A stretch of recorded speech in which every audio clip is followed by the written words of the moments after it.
Hi, Ellen.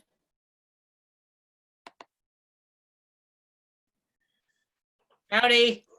Hello. How are you? I'm okay. How are you? Okay. I have one earbud that works and one that doesn't. Hey, Ray, can you unmute yourself? I was me. Oh, okay. Ray, can I just ask you a question? Sure. A neighbor on my block approached me that there's a rodent problem along the paper trail again between Concord and Monroe. That had been addressed, I don't know, maybe 6 months ago, but she's been seeing the rats back again. So I don't know if somebody can address it. Yep. Well, I got it. Thank you. Yes, ma'am. Thank you very much. Yuck. Yes, yuck. Hi, everybody. Hi. Tom. Hi. Okay. Councilwoman Bastita, I'm a little disappointed in you. What? I really am. Take a number. Take a number. I really am. No. Nothing on my social distancing on the pool. Nothing, Mayor. You. Oh, I know. I'm sorry. Come on. Listen, Sorry. this was the day of days. I did 6 hours of videos for the last week of school. And of the 6 hours, 2 of them didn't have any sound. So now I have to go back and do another 2 hours. Ah, So the rest of council, my daughter has these LOL dolls, and she threw like 20 of them in the swimming pool. So I took a picture because they were all floating around in the pool, and we had a very serious morning, the COVID committee, and I followed, guys, I really need your leadership and guidance on a topic. I have a big problem, and I said, no matter what I do, I can't get these guys to follow social distancing. It was, I meant to respond and I forgot, so. Don't laugh, you cry. Ha, ha, ha. Yeah, we took swimming pools, right? Swimming pools in the morning.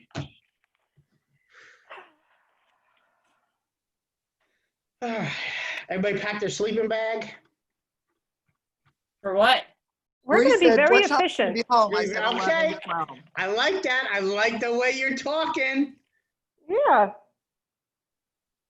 This was a very healthy agenda. It's good. Good stuff. Yeah, a lot of good stuff. Ray, you look like you got some color there. I got a little bit. Yeah. You know, unfortunately, I got the Donald Trump thing working with the eye and the sunglasses. No, just for the record, no political affiliation. I'm just Right, making right. Yep. Yeah, for the record. Who's watching already? Lou G. Lou G's watching. Hello. Hi, Tom. Hey, Tom. Fine. How we doing? Good, Good. and you? We're doing good. Yeah. I was looking over the names of the graduates, and I'm like, oh boy. I'm like, Yes. I think Yes. we've got some interesting ones that. I bailed because I I hope- murdered it. Mayor, you can thank me. You notice how I dumped that on the council president? Council president, you need to take care of that. Oh my gosh. It was his idea. It's It was his like I idea. saved you today. I just realized I didn't get assigned to say my daughter's name. That's Ah. all. I would bring that up with the council president. Oh, for sure. Gonna. It's all right. Switch it out. I'll mention her again in my comments. Yeah. No, switch it out. It's easy enough to switch it out. It's too complicated. It's okay. That would probably be the easiest thing we've tackled in the past, I don't know. That's funny. Do a shout out. Yep. George Sidarius is not one of the speakers tonight, is he? I'm just asking. Okay. He's signed on as an attendee. He probably Yeah. wants to hear the outdoor dining piece. Correct. Okay, I just added Ezio. Hey, Dario. Hi, Dario.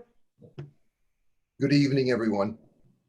Hey, Right guys. there. Hi, Ezio. Hey, As Joe. how are you? Hi, Mayor, council members, counselor. As always a pleasure.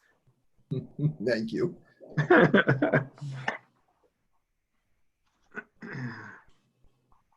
you folks see me? I can see you, but I don't see my own. You got No, to we turn can't on your see you. camera.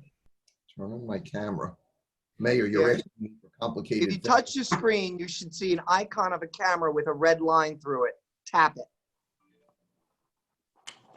I've done a lot of Zoom meetings and haven't had any problems, but yet I don't see that. Touch or tap with your, or click with your mouse, your screen. You Yeah. should then have a bunch of icons come up. One should be a camera icon, should have a red line through it. You need to tap it, and that will, and then you may need to grant permission. I don't see it. You know what I'm gonna do? I'm gonna sign out and come back in, if you don't mind. Okay. Sure. That. How's everyone doing? Good, how are you? You? Good, good. And for the record, Council President, thank you for responding to my text message on the social distancing of the LOL dolls in the pool. Yeah, it was over my head at the beginning of that whole text, and then I put it away. You got it, man. You were the only one that got it. We need, oh, I see it, yeah. Is Stephanie coming? Best of my knowledge, Mayor. It's 2 minutes too. What about Joan Lisa? Yeah, that as well.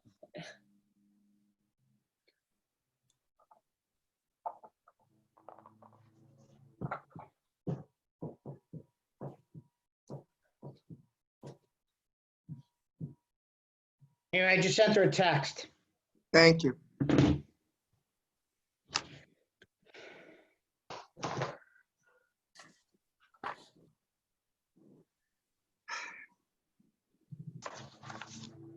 So we have Kate Murphy accepting for Pride. Claudia Murray, Murray, thank you. Murray, And Calderhern. Calderon. Okay. And Mary Kopowicz.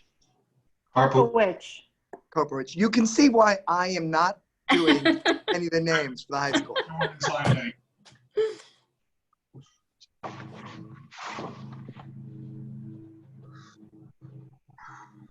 There we go. Hello, Stephanie. Ellen, Concord and what? Monroe. Hi, Lisa. Hello, everyone. Hello. Lisa? No. They're coming up through the Brookside Park and they're encroaching on people's backyards. Got it. Just texted Jason. Thank you. Yes, ma'am.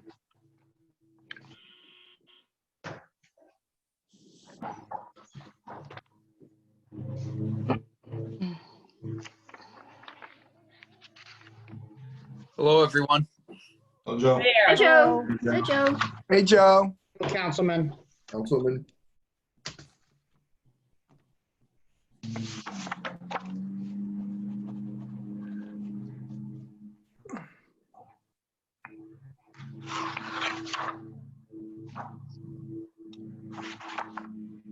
Without objection, I'll begin the meeting. Is there any objection?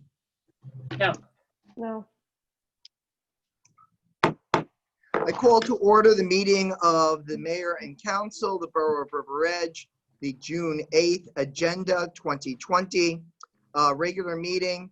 I ask all to stand for a moment of silent reflection and prayer, especially for George Floyd and all of those who suffer injustice and their families. And then when we are completed, I call on Councilwoman Indira Kinsella to lead us in the Pledge of Allegiance. A moment of silence, please.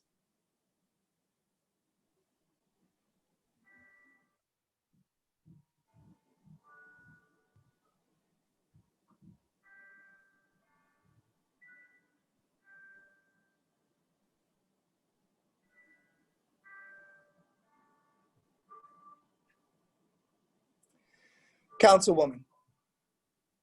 I pledge allegiance to the flag of of the the United United States of America, and to to the the republic for which it stands, stands, one one nation, nation, under God, indivisible, Indivisible. with liberty and justice for all. For all.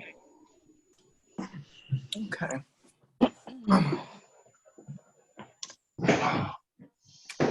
A statement of compliance with Open Public Meeting Act.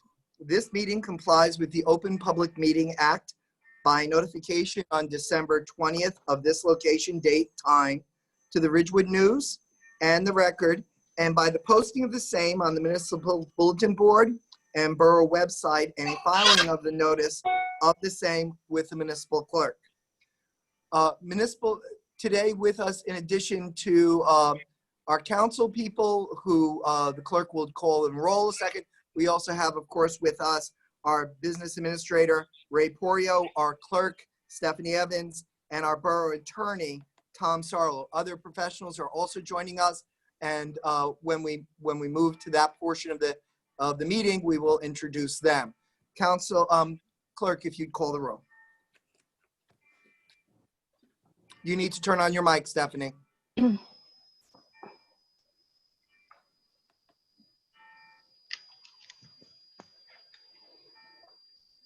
Stephanie, you need to tap your screen and turn on your mic. I am. Turn on your mic. Oh, There we go. Yay, okay. Councilwoman Bastide? Here. Here. Councilman Migo? Present. Councilman Gaudier? Here. Councilwoman? Here. Councilwoman Kinsella? Here. Councilwoman Cohen? Here.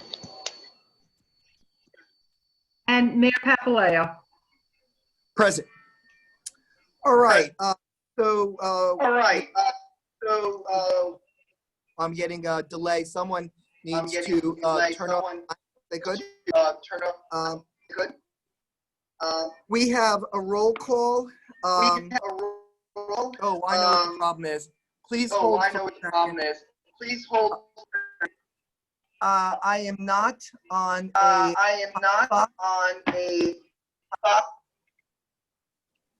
I need to switch. I'll do that in just a moment. I apologize.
I apologize for that and the delay.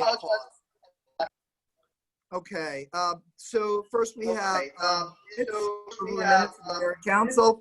Could I have, Councilwoman Montesano Cohen and Councilwoman Michelle Kaufman move and second?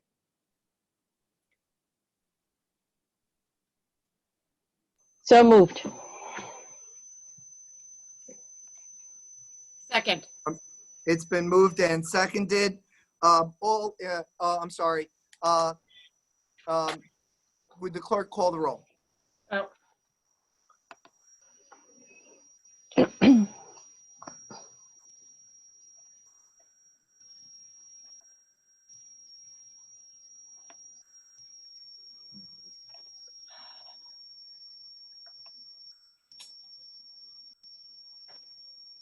You're muted, Stephanie. I know, Michelle, please unmute me. you're unmuted. You're unmuted. Okay, Councilman Bastide? Yes. Yes. Councilman Kniga? Yes. Yes. Councilman Guerrero?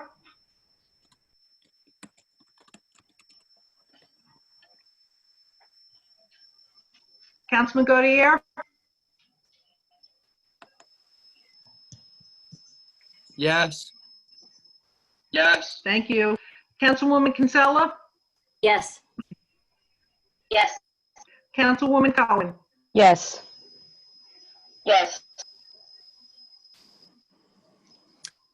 Okay, so that appears to be a yes.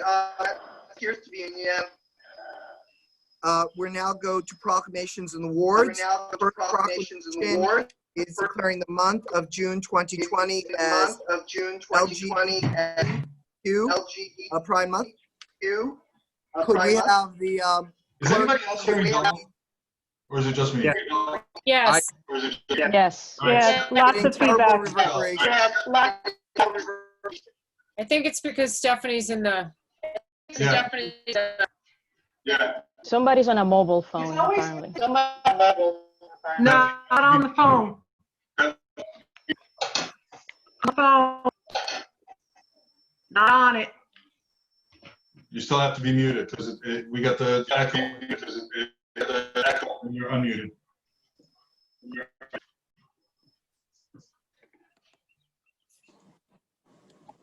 Any echo? Nope. No. All right. Go ahead, Tom. All right, Stephanie, can you read the proclamation?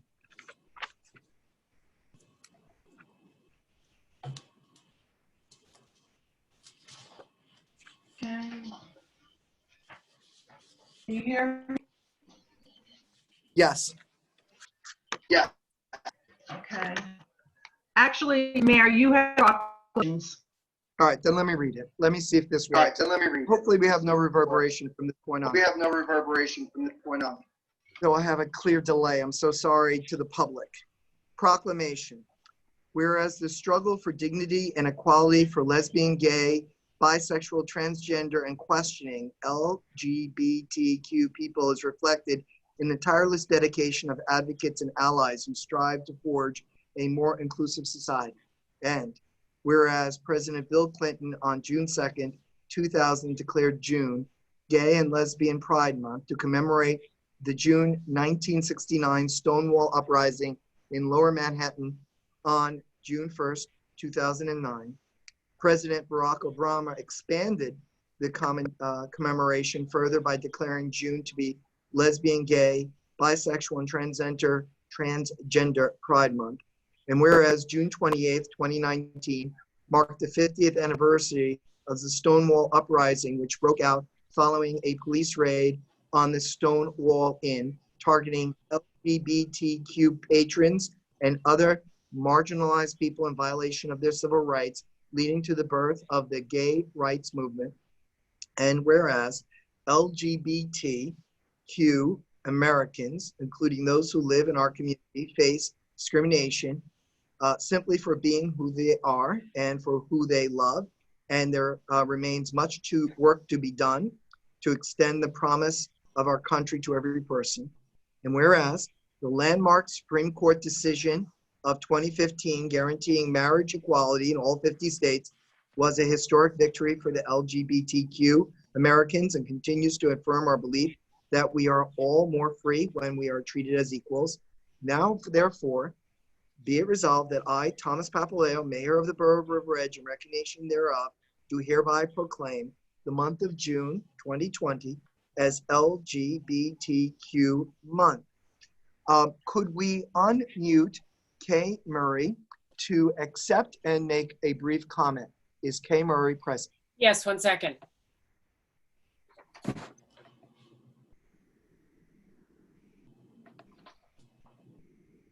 Hello? Kay? Hi, yes, this is Kate Murray. How are you? Yes, Very- on behalf of the Cultural Committee, I do accept. I just want to say what an incredibly positive step forward this is for our community, and on behalf of myself and the committee, thank you. You're welcome, Kay. We will, I will be signing this and giving it back to the clerk. And Kay, do you wish to pick it up or do you wish for us to mail it?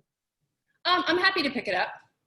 All right, so our clerk will arrange a time when she can come outside the building and hand this over to you, okay? Perfect. Thank you so much. All right, Kay, and thank you for all that your advocacy and all that you do for the LGBTQ community. Thank you. You're welcome. All right, our next proclamation is declaring the month of June 2020 as National Gun Violence Awareness Month. Proclamation. Whereas every day, 93 Americans are killed by gun violence and more than 200 face sustained non-fatal firearm injuries over the last 5 years. And whereas Americans are 25 times more likely to be murdered with guns than people in other developed countries, whereas protecting public safety in the community they serve is a mayor's highest responsibility, and whereas support for the Second Amendment rights of law-abiding citizens goes hand in hand with keeping guns away from dangerous people, and whereas anyone can join this campaign by pledging to wear orange on June 2nd to help raise awareness about gun violence. Whereas by wearing orange on June 2nd, Americans will raise awareness about gun violence and honor the lives and lost human potential of Americans stolen by gun violence. And whereas we renew our commitment to reduce gun violence and pledge to do all we can to keep firearms out of wrongful hands and encourage responsible gun ownership to keep our children safe. Now, therefore, I, Thomas Papaleo, Mayor of the Borough of River Edge, do hereby proclaim the month of June 2020 as National Gun Violence Aware Month in the Borough of River Edge, and I encourage all citizens to support their local community's effort to prevent the tragic effect of gun violence and to honor and value human lives. Furthermore, we honor and remember all victims and survivors of gun violence and declare that we as a country must do more to reduce gun violence. So I'd like to call on Claudia Calderon. Is she there? And would she make a few comments in accepting? I am here. Thank Great. you so much. I just want to say thank you so much for continuing to honor this movement. It moves so many mothers and volunteers and all of those people who've been affected, those who have passed, all of the survivors. So thank you so much for continuing to bring gun violence to the forefront. We appreciate it. Thank you, Claudia, and thank you for advocating for this cause. It's a just and important cause, and we really appreciate the efforts that you and those like you are doing to keep us all safe. Thank you very much. Thank you. All right, our third proclamation tonight is honoring Mary Karpowicz. I think I said it correctly. Proclamation. No, I'm sorry. And her 100th birthday. And Mary, I left that part out. And so we want to celebrate that. So proclamation. Whereas Mary Karpowicz will attain the age of 100 on June 12, 2020. And whereas Mary Karpowicz enlisted in the U.S. Army, Women's Army Corps in 1942 to 1945 and was stationed in Fort Knox, Kentucky And whereas Mary Kopowich received an honorable discharge with full veteran status in 1992, whereas Mary Kopowich lived in River Edge from 1956 to 1992, where she and her husband, Anthony, now deceased, raised their 7 children. And whereas Mary Kopowich has 15 grandchildren and 11 great-grandchildren and has been living in the senior residence in River Edge since 2018. Whereas Mary Kopowich is an avid writer and reader and enjoys watching the Yankees and college basketball. And whereas Mary Kopowich has earned the respect of her family, fellow neighbors, and residents, and has been an asset to this community. Now, therefore, let it be resolved that I, Thomas Papaleo, as mayor of River Edge, am proud to issue this proclamation to Mary Kopowich to honor her as such an important milestone in her life, and wish her all the happiness and continued good health, and join with her family and friends in making this a special day for her. Is Mary or some representative for Mary present to make comments and to accept? Mayor, her son asked if we could just go ahead and mail it out to her. We will. What a great thing for her and her family, and we're absolutely honored to be a part of that. Okay, so now we have resolution 2136, and I am going to hand this over to our council president to read the whereas, and our council to say the names of our honorees. So Council President Dario Canigo, would you please read for us Resolution 20-136? Thank you, Mr. Mayor, and very gladly. Whereas the world has faced and is still facing a national pandemic due to the COVID-19 virus, and whereas this has disrupted educational plans for elementary, middle, and high schools, as well as colleges, and whereas this has created a challenging environment for students, teachers, parents, guardians, and school district leadership teams, and whereas remote virtual learning has become the new norm as we social distance from each other, and whereas the students, teachers, parents, guardians, and school districts of River Edge and Riverdale have risen to meet this challenge head on, and whereas based on public safety concerns, the governor has limited traditional graduation ceremonies, and whereas social distancing effects goes beyond the learning world and affects the borough of River Edge as a whole. Now therefore be it resolved that the mayor and borough council of River Edge would like to commend all of the students, teachers, parents, guardians, and school district leadership teams, but especially all of the graduates of the class of 2020, whether they be from kindergarten, elementary school, middle school, high school, or college, for their extraordinary efforts, and wish them the best of luck in their future endeavors. They should be proud of their accomplishments. At this point, we, the council people, would like to read the names of all the graduates from Sherry Hill, from Roosevelt, and from Riverdale High School. Please give us some slack. We're doing our best with names that sometimes are difficult to just read for the first time and pronounce correctly, but we will do our best, and we're not trying, obviously, to offend anybody, so forgive any mistakes. I'll start with Councilwoman Bastide. Thank you, Council President. Congratulations to all of the graduates. I'm going to start with the Cherry Hill class of 2020. Elijah Abraham, Art Borja, James Cannon, Cameron Carriga, Serena Cho, Noah Cole, Cassidy Collins, Madeline Connor, Colton Crane, Andre David. Abdullah El-Zawawi, Samuel Friedman, Matthew Grandolfo, Tyler Gastman, Hannah Gilmore, Juliet Giaffrey, Rishab Gulati, Deborah Wang, Adrian Irizarry, Julia Jodlowski. Michael Julian, Michael Kelly, Rory Keppel, June Kim, Joshua Kim, Daniel Kwan, Angela Lee, Colin Lee, and Dylan Lee. Alicia Lee, Wally, Kayla Lee, Vincent Lee, Spencer Leopold, Grace Love, Jaden Linus, Nia Magnani, Riley Magat, and Erica Mancia. Kira Manchlian, Shani Maroth, Jack Machio, Edward Matthews, Morgan Murray, Ailey Na, Jaden Na, Michael Nader, Zachary Niven, Athanasosis Tarlegianis.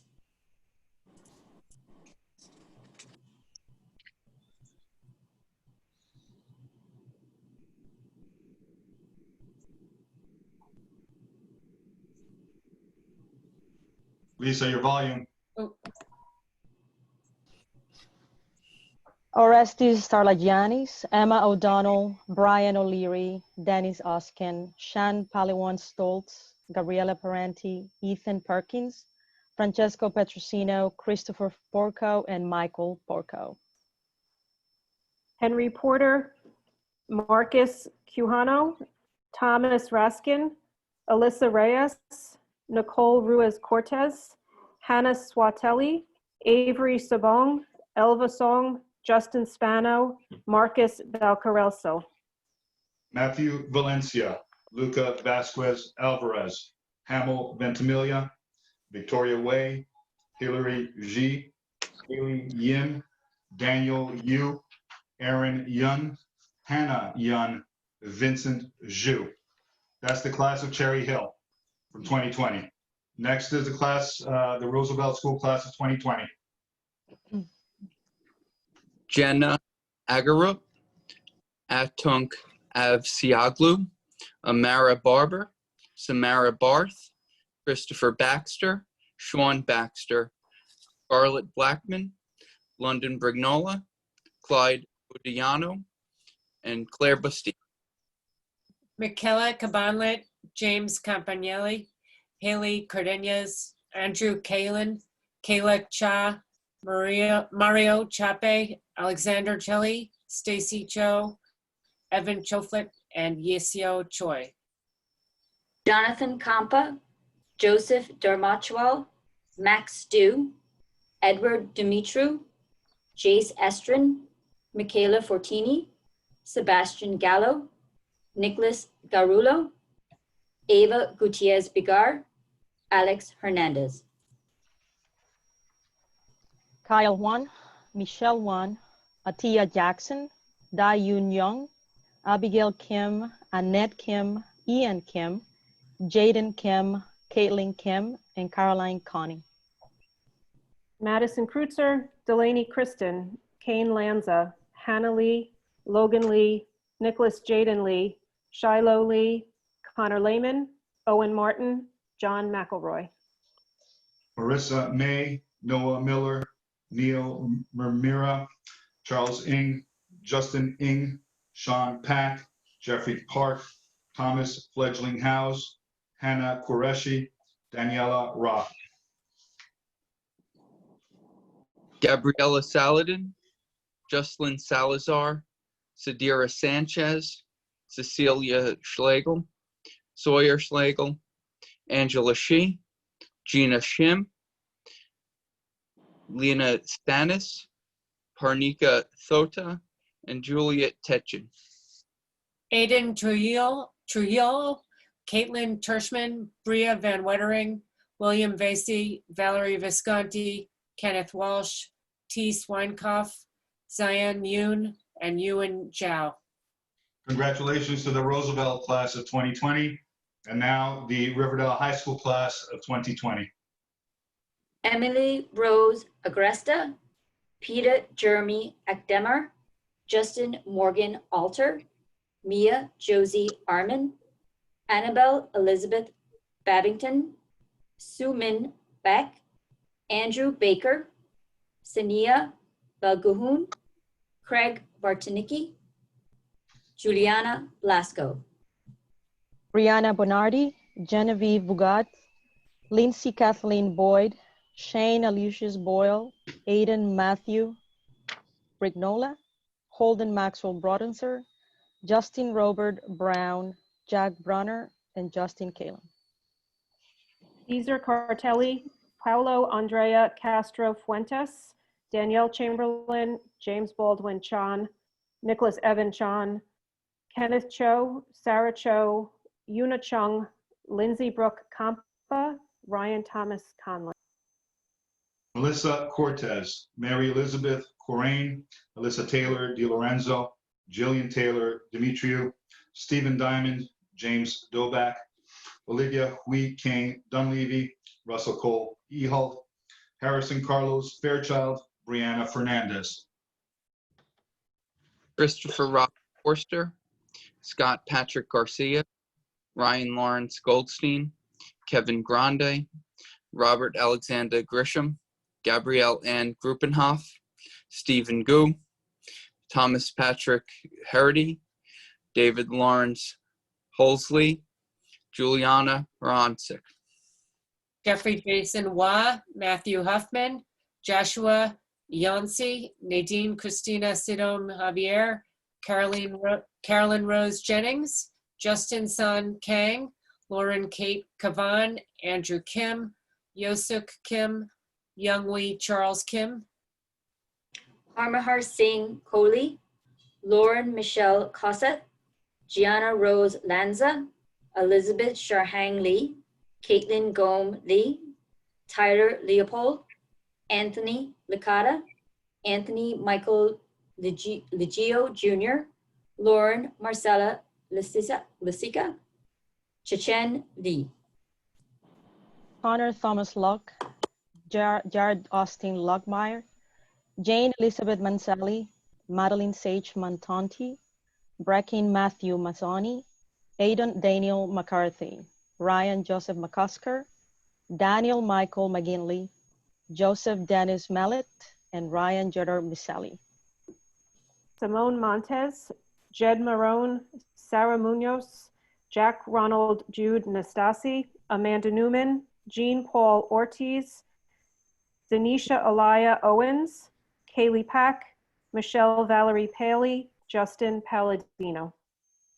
Taeyeon Park, Christopher Park, Jae-woo Park, Kevin Chang-young Park, Saren Park, Charlie Ann Paul, Oscar Perez Herrera, Jake Spencer Rabinowitz, Lila Infinity Reyes, Justin Reed.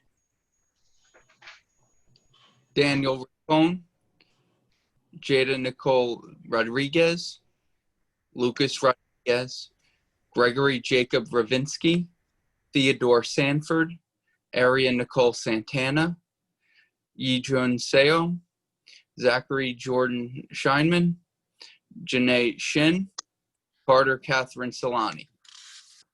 Isabella Rose Simon, Nina Skiffick, Gabriella Skinner, Michael F. Smith, Tyler William Seuferman, Joanna Inju Song, Carly Lynn Spano, Katrina Marie Spelda, Zoe Speller, Isaac Ross Stein. Emily Suarez, Olivia Marie Serin, Owen Svar, Sage Savar, Allison G.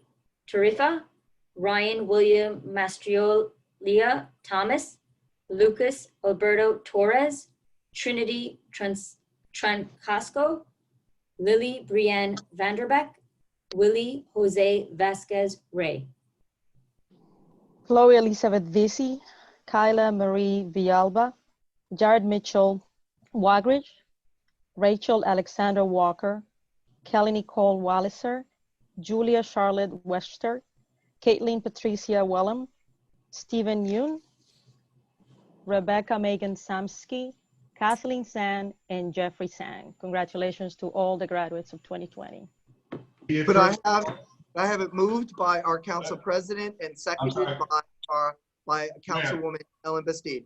Mr. Mayor, I haven't finished reading the resolution. The resolution.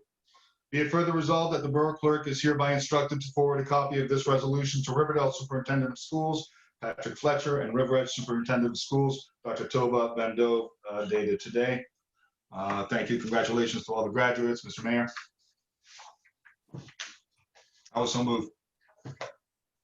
Second. It's been moved and seconded. Could I have the Borough Clerk call the roll?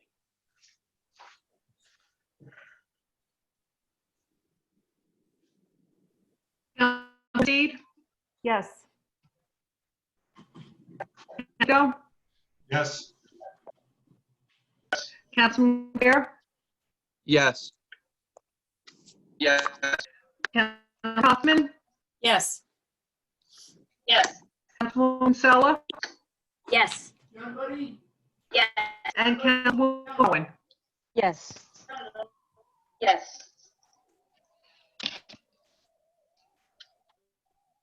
Okay, it has been unanimously approved. I'll move to public on the agenda. Lisa, I think this is your mic, because when you came back on, we got the reverberation, so we might need for you to mute that. I apologize. Yeah, it's on mute, and it's mute. Not you, then it might be someone else's mic. But I'll also lower my voice so that we don't get a reverberation. I think If it I'm was. speaking- I think it was Stephanie, and she's on mute now. Okay, great. All right, so now we need to open to public comment on any item on the agenda. Now, I'd like to make clear before we have this vote that we will be adding to the agenda a resolution on outdoor dining per the executive order of the governor.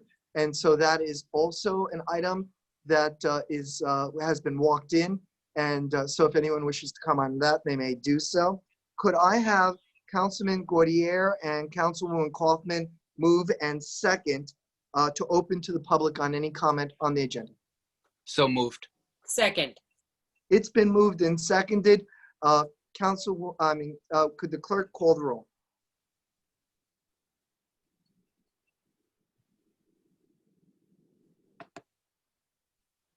Councilwoman Bastide, Yes. Miga, Yes. Councilman Gaudier, Yes. Councilwoman Kaufman, Yes. Councilwoman Kinsella, Yes. Councilwoman Cohen. Yes. Okay, it's not clear to me, but I assume everyone's in poll. Yes. So now we are open to the public, and I will now transfer control of this meeting to Councilwoman Kaufman as our Zoom moderator. So if anyone has a question, you can write it in the chat box or raise your hand. If you dialed in, it's was *9. Is that what it was? Correct, *9. *9.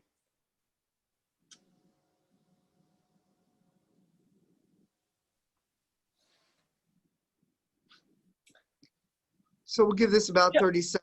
George Sidarius wanted to talk. George, unmute yourself. Hi, good evening, everybody. How are you? Good, how are you? Good, thank you. Hi, I George. just wanted to come on here and thank you all. Just tell you what an immense help this is. I know you guys all worked hard and really fast on this, and it was kind of like a last minute thing. So I just wanted to come on here and thank you and just let you know that all your efforts aren't going unnoticed, and it's very much appreciated. Thank you. Well, George, we appreciate you, all of our business owners, but especially you and the River Edge Diner. This council and this town has not forgotten the sacrifices the River Edge Diner made back in Hurricane Sandy, and how accommodating you were to the residents of River Edge when so many didn't have power or heat or any way to charge their devices. And the River Edge Diner showed itself to be a good neighbor and to be an outstanding group and organization. And we thank you, we remember you, we appreciate you. Thank you so much, Mr. Mayor. That means a lot to me. We're very blessed to be a part of this community, and River Edge is certainly a special place, and we look forward to being here for a very long time to come. So thank you. God bless you all. Thank you, George. Councilwoman Kaufman, do we have any other member of the public who would like to speak on an agenda item? It does not appear so. All right.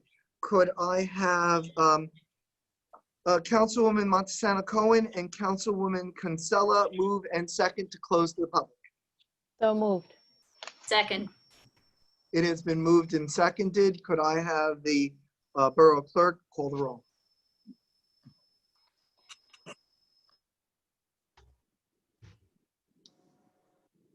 Stephanie? It appears that she's frozen, so I will call it. Councilman Kaniga, Yes.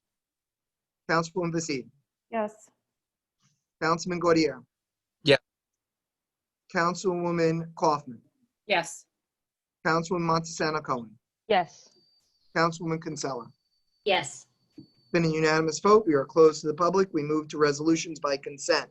We have resolutions 20-137 through 20-155. We will leave a few out. We're just going to do those at this moment. Does any member of council wish to pull out for discussion or a separate vote any of 20-137 through 20-155?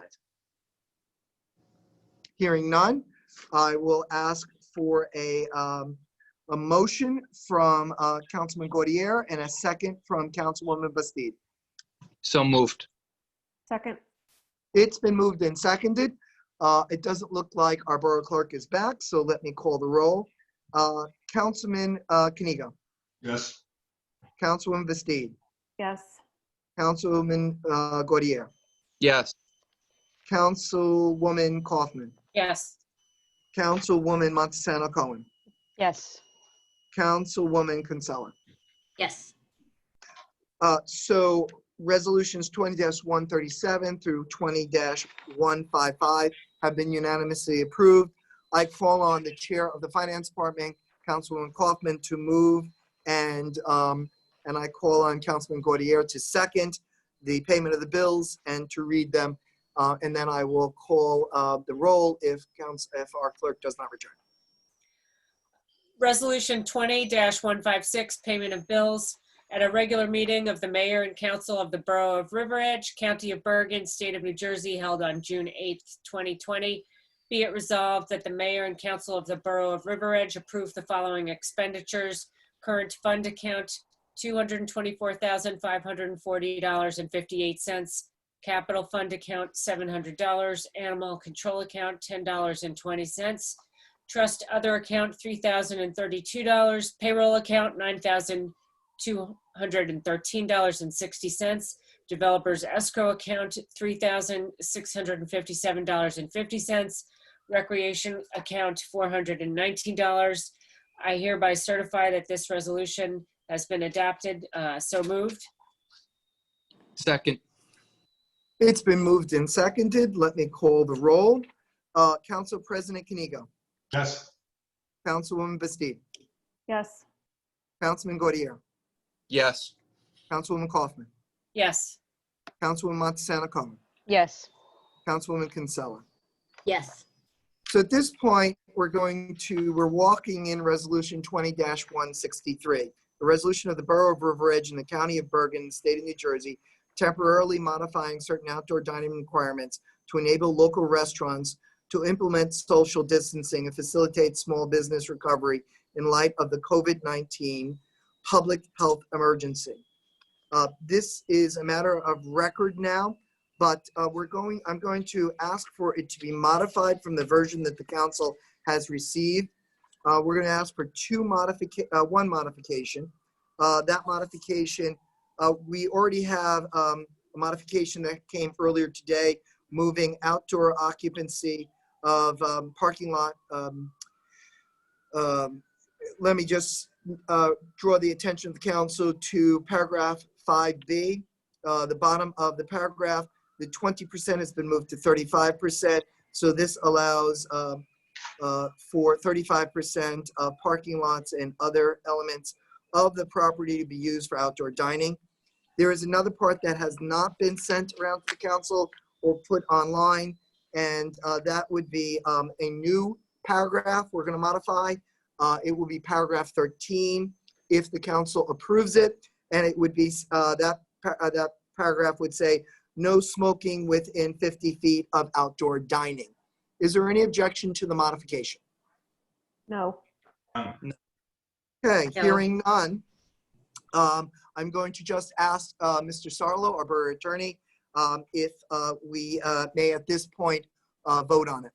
You can vote on it with the amendment, yes. Okay, so I need a council, let's see. Could I have Councilwoman Montesano Cohen and Councilman Gaudier move and second as modified Resolution 20-163? And let me read it again by title. A resolution of the Borough of River Edge in the County of Bergen, State of New Jersey, temporarily modifying certain outdoor dining requirements to enable local restaurants to implement social distancing and facilitate small business recovery in light of the COVID-19 public health emergency. Could I have a motion and second? Motion. I'll make a motion. Second. It has been moved and seconded. Council President Kanigo. Yes. Councilwoman Bastide. Yes. Councilman Gaudier. Yes. Councilwoman Kaufman. Yes. Councilwoman Montesano Cohen. Yes. Councilwoman Kinsella. Yes. We're proud to be able to do this for our businesses. This is a temporary resolution, which if necessary, we can extend. I would like to thank all of our professionals, our BA who has been working hard on this, and we thank by name, Mr. Porio, could name all the other professionals who had a hand in moving this. And after that, Mr. Porio, if you could assure us that this resolution as modified will be emailed to all of our small businesses in the borough tomorrow. Mayor, let me start with your second request. I'm not sure that we have all the email addresses to all of the business owners, so we'll certainly post it up on our website. And if you would post on the mayor's page as well, too, that it is available. That way, any of the business owners could go ahead and certainly obtain that information. It was a busy weekend for many of us. The governor made an announcement with follow-up guidance towards the end of the week. Certainly our attorney, Tom Sarlo, our planner, Tom Berridge, myself, along with a few other individuals, and quite frankly, many of you on council, the COVID committee, Mayor, yourself, Council President, Ellen Bastide. I think we've developed a very good working group, and we spent a lot of quality time together, it seems. But really, it was a team effort, along with soliciting input from several of the businesses. I think we have an end product that works for everyone. I wish we would get a little bit more notice from the governor's office, but again, it was a great end product, and I'm glad we could get it done for our residents and business owners. Mr. Porio, is there any chance I can get the modified version either sometime tonight or early tomorrow morning to put on the mayor's Facebook page? Not a problem, Mayor. Thank you. And as soon as I have that modified version, I will post it on the page. And I also direct the residents to the webpage. Yes, Mayor. So now we are up to item number 10, new business. And so I'm going to ask our BA to lead this discussion. It is a proposed licensing agreement and presentation of Sunny Tea. And also, would any of our professionals that would need to chime in, please feel free to do so. Mr. Porio. Sure. We have a business owner in town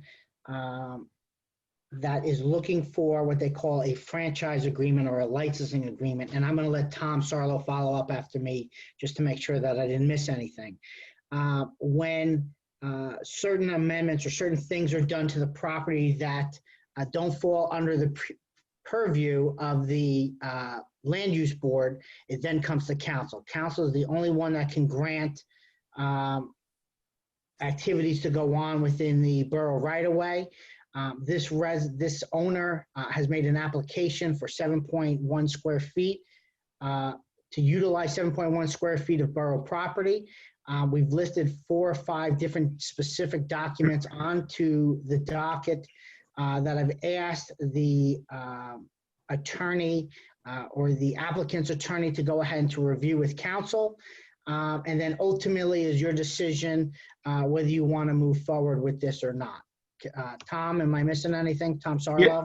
No, you're accurate. Everything's there, and I think we should just let Mr. Florio take it and explain to the council what he's looking to accomplish. Okay, Councilman Kaufman, would you unmic Mr. Florio? And Mr. Florio, if you can do a brief presentation, you'll need to give your name, your address, and then you can address your issue. Go ahead, Mr. Florio. Sure. My name is Perry Florio. I'm with the law firm of Waters, McPherson, McNeil, PC, Secaucus, New Jersey, 300 Lighting Way. My associate, Iona Gallardo, was also on the meeting. Real briefly, what happens here is that the building proper is within the property boundaries. There is a portico on the front of the building which protrudes on an angle at the widest point about 1.5 feet into the township right-of-way. Because it's the right-of-way, which the town does not own in fee, they have a right-of-way. The town can't grant an easement, can't grant a lease, hence the application for a franchise, which is essentially akin to a license, as the business administrator pointed out. And that process is used more generally. It happens in older urban areas where the streets are narrower than they were originally planned, and oftentimes the right-of-way goes right up to the building facade. In this case, I believe what happened was that the right-of-way is for 75-foot Johnson Avenue, when in fact it was built and never expanded beyond 50 feet. So we've got a larger right-of-way than I think may be needed, but neither here nor there, just background.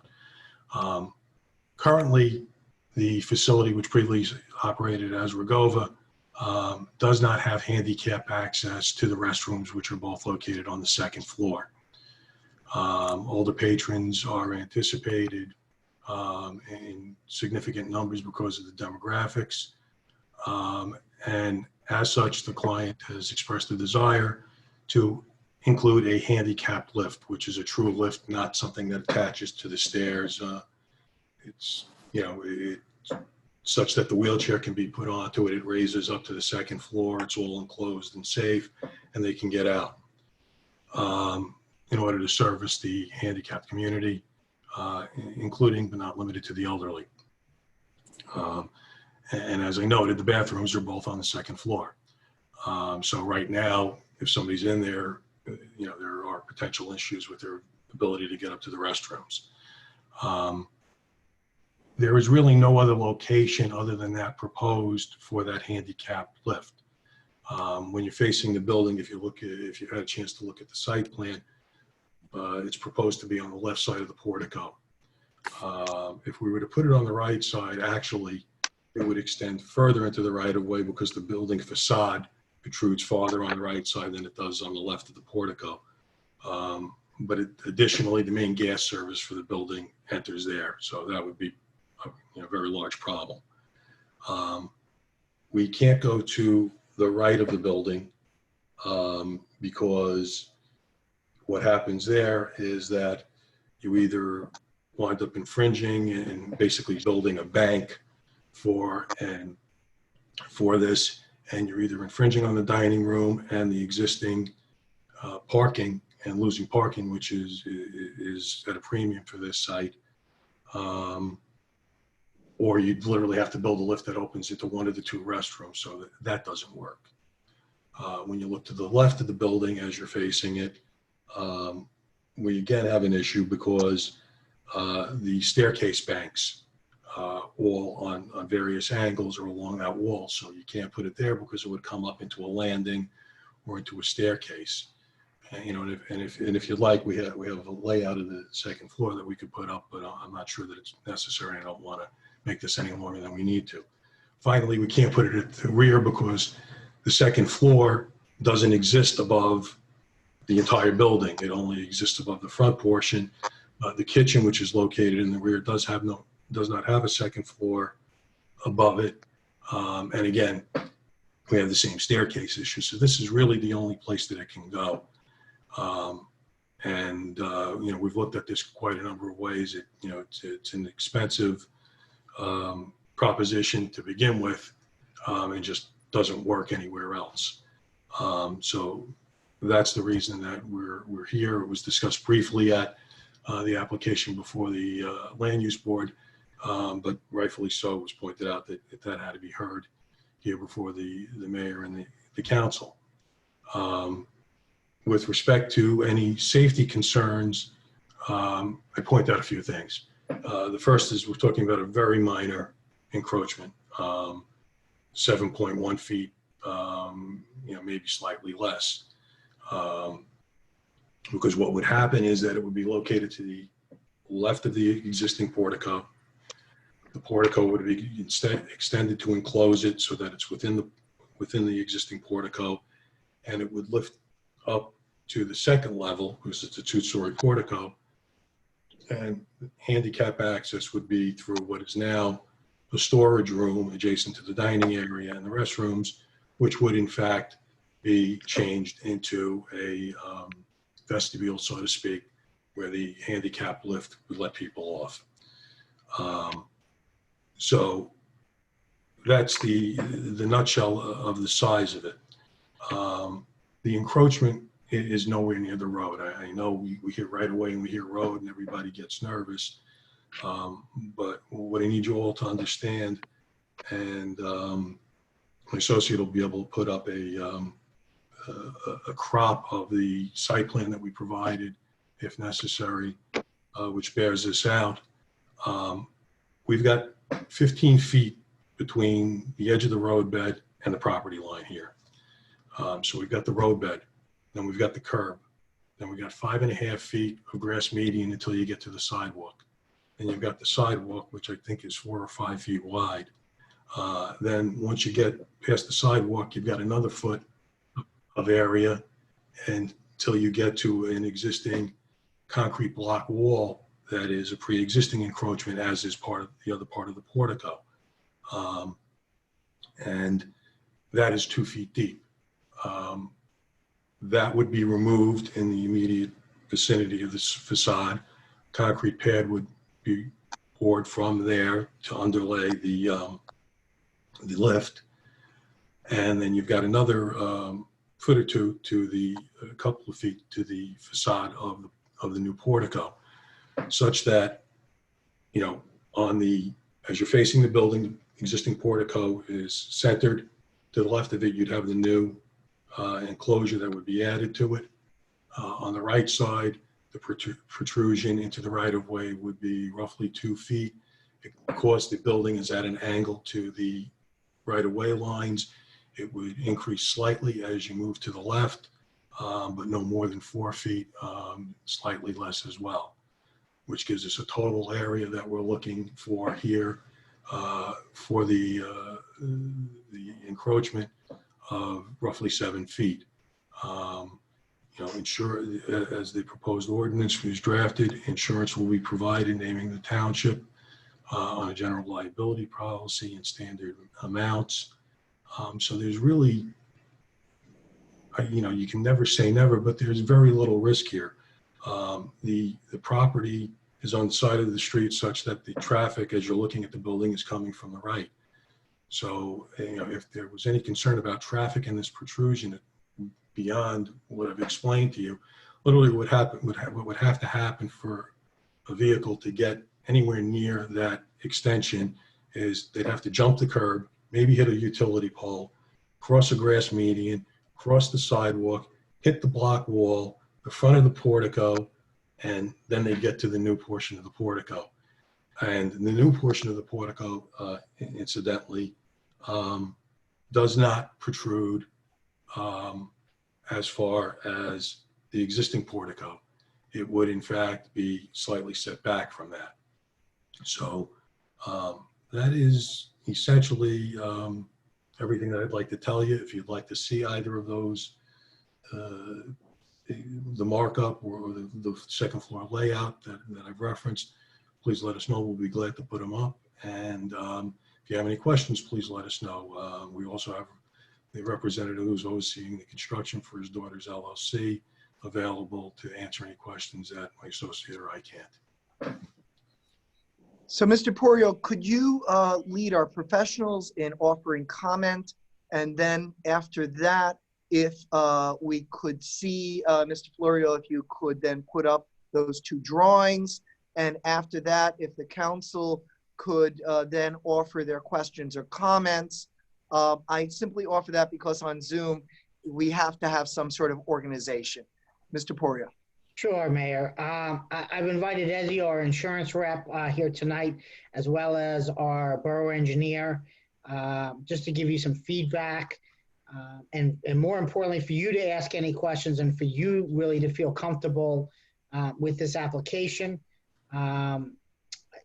Ezio, maybe you want to take it away, but in talking with Ezio and asking what would be the items to make sure that the borough would be covered from an insurance perspective, and all of the items that our insurance rep has requested are part of the proposed ordinance.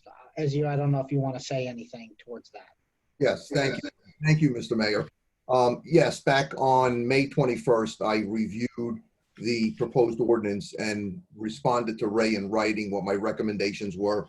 I did review their provision, their section 5. It did have indemnification. It did have liability insurance. My recommendation was to ask for an umbrella, a commercial umbrella, which typically businesses have. So my recommendation to Ray was, and I'll tell you why I recommended this, was at least a $1 million general liability policy. They had put in there $2 million, which is adequate, and a $5 million umbrella.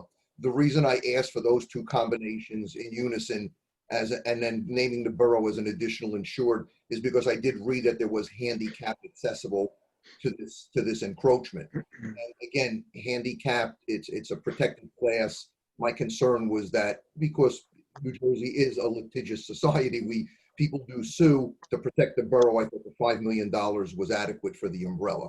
And then there was a minor modification in the additional insured language, which I could go over with Ray and the attorney tomorrow. But pretty much they covered really what I feel was a good risk transfer, indemnification and liability. So the only recommendation was the umbrella. Harry, do you have any issues with going ahead and doing that, or does your client have any issues with doing the additional umbrella? Well, I mean, the cost on a $5 million umbrella is going to be quite substantial. We're already providing $1 million more than Mr. Altamura had initially indicated that he initially thought was appropriate here. So, I would like to talk to my client about that, but I believe that there will be umbrella coverage in place to begin with, because there's a liquor license at the property, and we're talking we're not talking about there will be additional coverage for that reason, but I think it's only $1 million umbrella for a total of $3 million. So I think that might be adequate. I'd ask Mr. Altamura to take the time to consider that and let us know whether or not that works for him when he can. Okay. Yeah, Perry, I think I think council is going to be comfortable at a point in time where the requests from our insurance broker are met.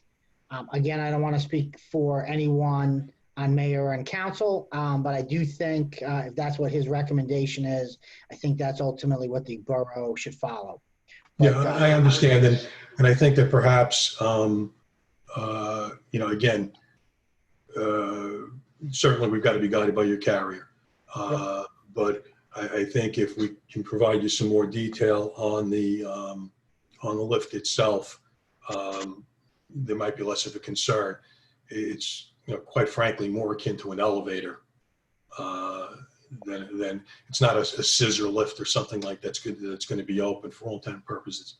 My understanding is that they're going to get on this thing, and it's going to be essentially as if they're getting on an elevator. There's no risk of anybody going over the side or anything like that. That's the reason for putting it at the portico, but we'll coordinate with you and okay, deal with that. Rob, Ezio, did you have more to add to that? Just one comment, and I'm sure Mr. Florio and his clients would agree. If we do agree to something less than what my original recommendation was, because we see that it's really no more than an elevator, and that was really my concern. One thing I would do is I would slightly modify, which I didn't put in my email to you, Ray, because I thought the $6 million would be adequate.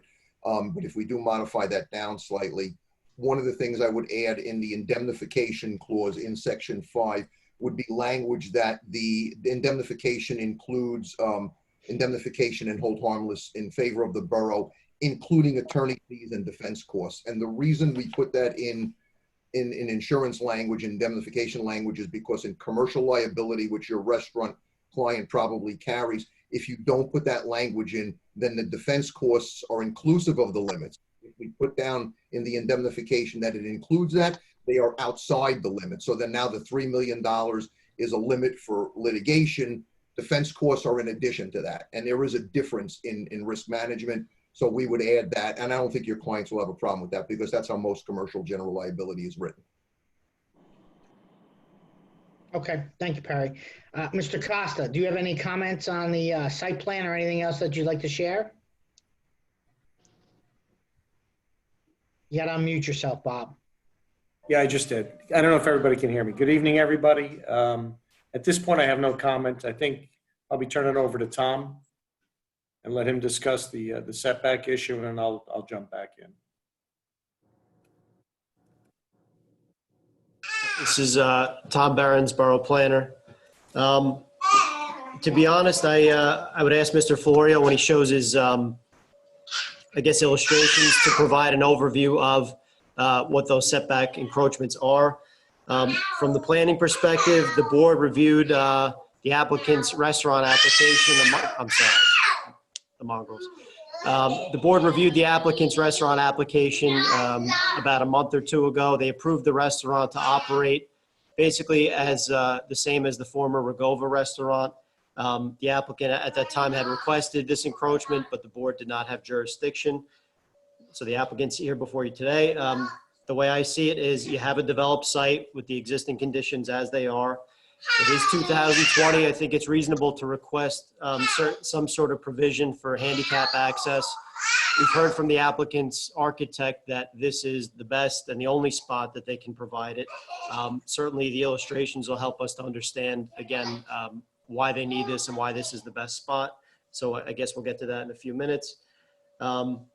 And typically the question we would ask is, what other options do they have? Again, we've heard about that. And so as long as the issues of safety, functionality, and liability from the borough standpoint have been addressed, it may be something that the Borough Council could approve.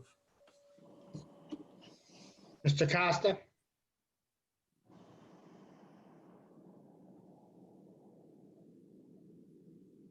I just went, my battery is low on the laptop, so I just lost everybody. So I apologize. I didn't hear a word that Tom said because I went out. I'll give a quick overview. So basically, I requested that Mr. Florio provide the illustrations to give the board the overview of what they're looking at. I mentioned the land use board approved the restaurant. We're dealing with a developed site, the need for handicap access. So we're primarily concerned with safety, functionality, and liability. Rob, anything else to add? I concur.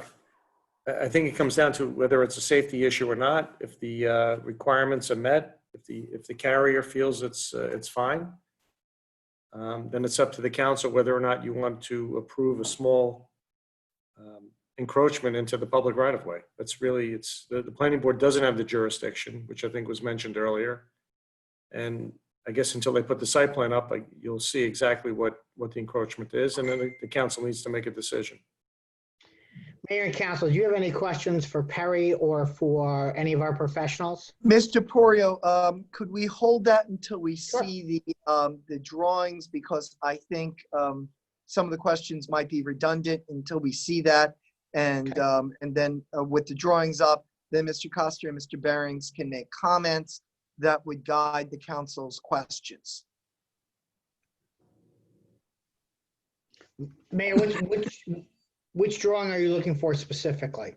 I would like whatever drawings that Mr. Florio has to present them now, so that the council can get a sense of this project, its location, and what we're looking for, what they're looking for, rather.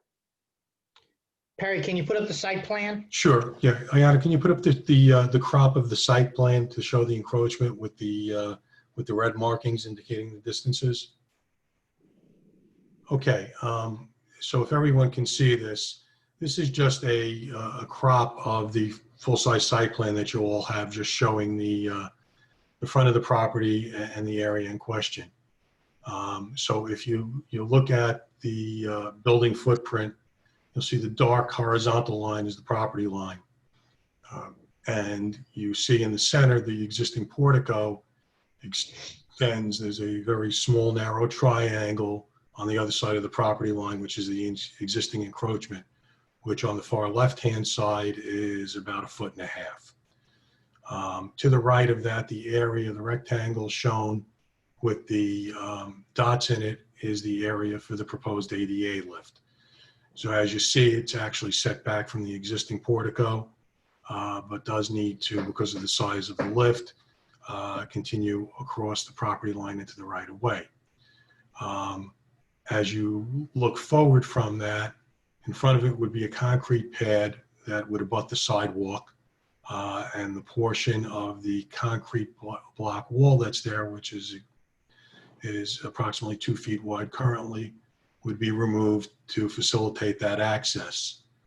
And the other red distances are just so that I could give you some sense of the distance from the road. So as you're moving from the left to the right, you see that we've got 15 feet from the roadbed to the property line. Then we have approximately 5.5 feet from the roadbed to the existing sidewalk. Then we have an approximate 5-foot wide sidewalk, followed by a 2-foot concrete block wall. So again, moving to the right, at the point where the portico would protrude the most, it's a maximum. You've got at least 12 feet from there to the curb and the roadway, and at the narrow end of the portico, we're looking at least 14 feet. So that is, why I classify it as a minor encroachment. There's a detail of the encroachment on that site plan as well. However, it doesn't have the relationship to the existing sidewalk and so forth. So that's why I marked this up, which is from the larger portion of the survey site plan, so that you could see that. Okay, at this point, do our professionals wish to offer comment? If they do, this would be a good time to inform and edify the council prior to the council questions. Mayor, just for the record, Mr. Costa texted me and said his battery died. Okay. Mr. Baring, would you have any comment given what you're seeing right now? Sorry, trying to unmute here. Well, I mean, you see the extent of the encroachment. It tells, sort of the story of the setbacks and how far it is in the right of way. I don't know if the council at this point needs to see the floor plan to have it demonstrated that this is the best and only location for it, or if they'd take the architect's word. He's given, some pretty good testimony again about why it's there. And I think it goes back to whether or not there's an alternative or not. Again, understanding the need for handicap access in today's day and age. Before we turn over to the council, I just want to, and Rob, I just want to talk about the 2-foot wall that's also seemed to be encroaching. And if Mr. Florio would also like to comment, it appears to me, as when I was on the land use board and now, that there seems to be some sort of flower bed wall or other type of wall that is already encroaching. Yes, that's correct. I have to be honest with you. I think this is a great improvement, a handicap lift. I want to support this, and I don't mind personally the encroachment of the portico at this point, because I know it's really an eave and or the handicap lift. But I think if we're going to be addressing this, we have to address that wall. that is also an encroachment. And personally, I'm thinking that wall needs to be removed. And because we're really only, even though it's pre-existing, we're only approving this new site plan. And I think the I think you said 7.1 or 7.2 square feet of encroachment is not a big deal. So I'm wondering, and the council will also be asking questions, but I'm asking because Council President Kanigo and I have been on the land use board, and now we're here. If Enzio is comfortable with it, Mr. Altamora, and if Mr. Baring's comfortable with it, and Mr. Costa is comfortable with it, that's my only concern. This existing wall that is also encroaching on borough property. Mr. Florio, do you wish to comment on my concern? Well, yeah, I do, Mr. Mayor. That would be a very expensive proposition for the client. If we remove that block wall, which has been there for quite some time, we're basically going to have to re-landscape the entire front of the property. That's going to have to be excavated. It's going to have to be backfilled, et cetera. It really, quite frankly, I'm not sure that it serves any purpose. If anything, that concrete block wall gives additional protection, to the front of the building from any possible vehicular accident. Again, I'm not trying to be difficult. It's just that this project has cost my client quite a lot more than they planned on, and throwing landscaping in at this point is just going to break the bank on this. Essentially that's what we're talking about, landscaping. It's to my understanding, it is not a poured concrete wall. It's a concrete block wall. And quite frankly, I would bet you that if you went through a lot of the other businesses and residences in town, you're going to find that you have the same thing. People and homeowners and property owners traditionally utilize part of the right of way. I mean, I've got sprinklers in the median, the grass median next to my sidewalk that are technically over the right of way line. It's an everyday occurrence. It's not a nuisance. It's not a problem. And, it lends to the landscaping and the overall period. And, again, it's already costing my client $35,000 to put this lift in. So to re-landscape the entire front of the property and add another $5,000 or $10,000 is really, and quite frankly, is a bank breaker for them. Mr. Costa, Mr. Baring, do you have any comments? I don't know if Rob's back. I'll comment. I mean, on the one hand, you're asking for permission to do this. The council, mayor and council are going out on a limb to consider it. We're talking about moving, I don't know, however many feet of a block wall. To me, it doesn't seem like an unfair compromise. There'd probably be a little bit of a cost incurred, $5,000 or $10,000. Sounds a little high to move a block wall based on the little I know about the world. At the end of the day, I mean, you're looking for this approval. So, if you're not willing to give a little, the council may take that into consideration. But from my perspective, it's a fair request. Again, I mean, we'll abide by the council's decision if we want to proceed. Again, as I said, it's, the only thing I would say, Mr. Barons, is that, we're not talking about a couple of feet. We're talking about over 100 linear feet. And once you pull that out, it's not just the cost of the wall. You're going to have to regrade and you're going to have to re-landscape because it's holding back shrubs and trees and things that have been there for 20 years. Okay. I misspoke about the wall. You're right. If we were talking about 5 or 10 feet, it'd be a no-brainer. We're talking about 100 plus feet of linear wall.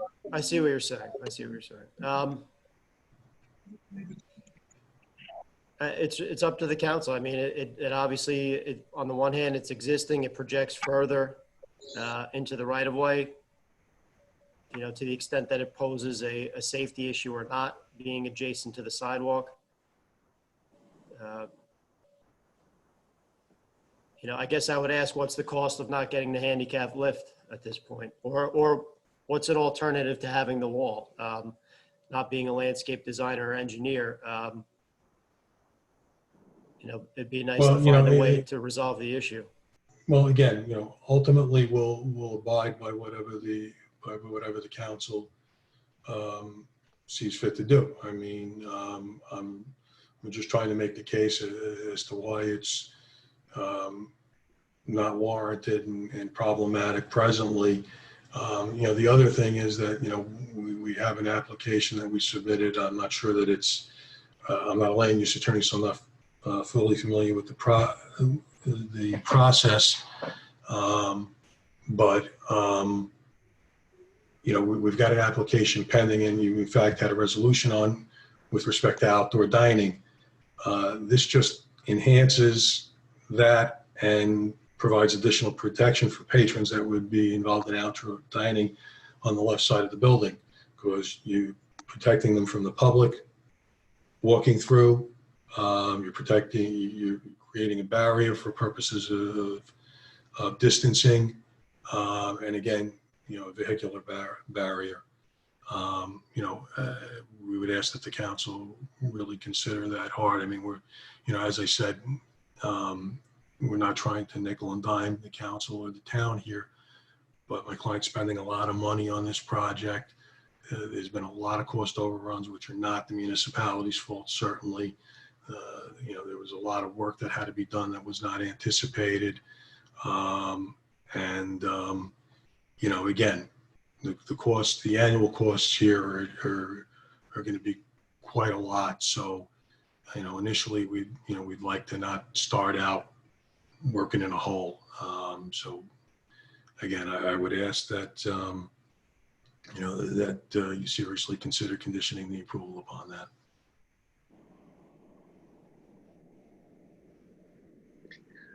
Mr. Costa, any comment?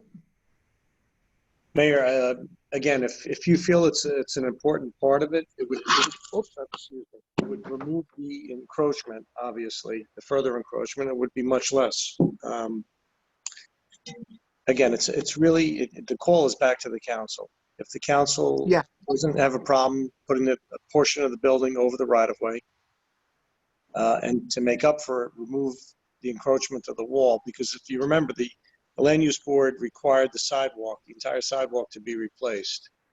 And I believe it's adjacent to the wall, so the wall might get damaged anyway, where the wall might have to be moved back no matter what, especially if the sidewalk is poured, against the wall. It might not work. You might not be able to get the sidewalk out of there. So even though they're saying that it could happen, it might happen, you might not be able to remove the sidewalk unless you remove the wall anyway. Okay. You're not going to know until you obviously start doing it and you get there. All But again, if this is your desire, then it would just remove the encroachment that exists today. I'm going to leave that to the council. I don't vote unless there's a tie. I think this is important, but if the council feels that it's not necessary, I would not object to that. So at this point, if the council could offer comment or question as they see fit. I just had a question for Mr. Altamura. Do you need more promise of umbrella made? Councilwoman, what I was actually going to comment on, because if I understood Mr. Florio correctly, he said that they have I think he said they have 1 million of liability with a 2 million umbrella. So I was going to make the comment that it's actually the reverse. Oh, they have a 2 million underlying limit and a 1 million umbrella? Yes. Okay.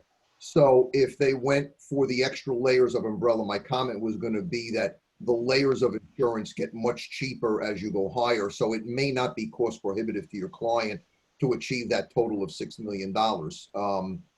So that I just wanted to make that comment that they could look at that first. If we modify the language that I was talking about the defense costs, then I'd be willing to revisit the amounts with council, mayor and council approval, and certainly the borough attorney's approval. Any other member of, first, Councilman Kaufman, do you wish to do a follow-up or a second question? I would like to see Mr. Altamura's conditions met. Well, if I'm not mistaken, and this is Mr. Sarlo, if you can check me on this. If we introduce it tonight, it would be a first reading, and this would be a condition that we could make before we approve it in the second reading. Would that be correct, Mr. Sarlo? Yeah, that's correct. You can move it tonight just to get the ball moving. You could continue making changes as long as they're not substantive changes. The dollar amounts, none of that would be substantive changes, moving the wall. So you could continue talking between now and then. So if you want to at least move it in its current and see if we can come to some type of resolution on some of these outstanding matters, we certainly can adopt a revised ordinance as long as it's not substantial changes. Thank you, Mr. Sarlo. Is there another member of, I'm sorry, go ahead. I'm sorry, Mayor, one other comment. Again, I'm just going to reiterate what I said before.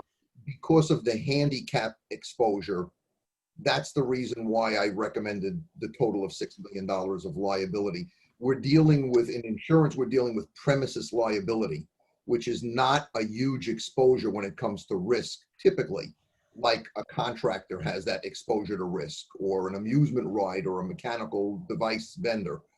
This is just premises liability, but my concern was the handicap encroachment on the borough right-of-way. So when I speak with Ray, with your administrator tomorrow, and maybe as Mr. Florio said, it's really more of an elevator, maybe to get a little bit better clarification on that, we can look at revised limits. And at the same time, Mr. Florio, I'm sure, will go back to his client to see what it would cost to increase to the limits that I had recommended.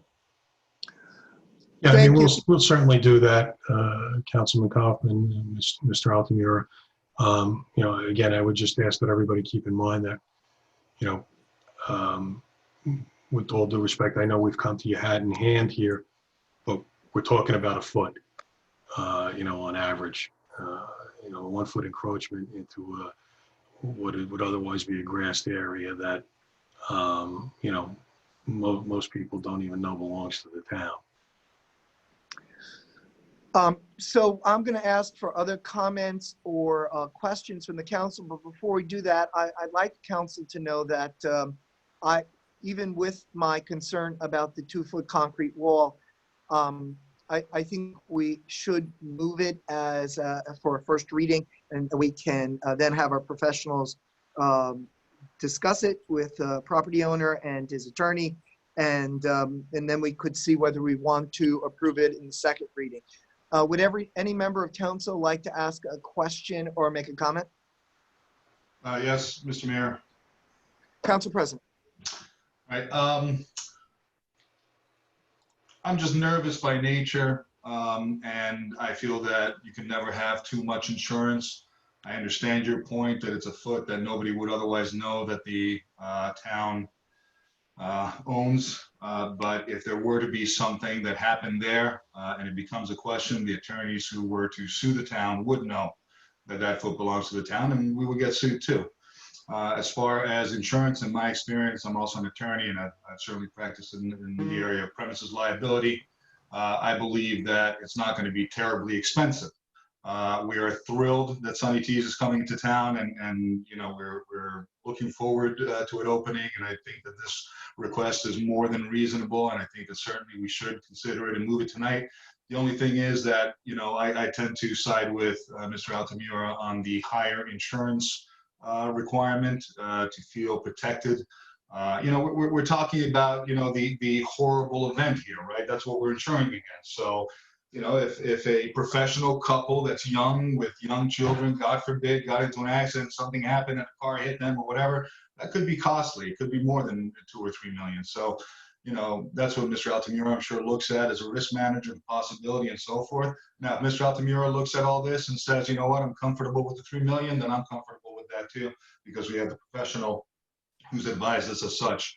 But so far, I'm really feeling that the additional insurance is something that we would ask your client to consider.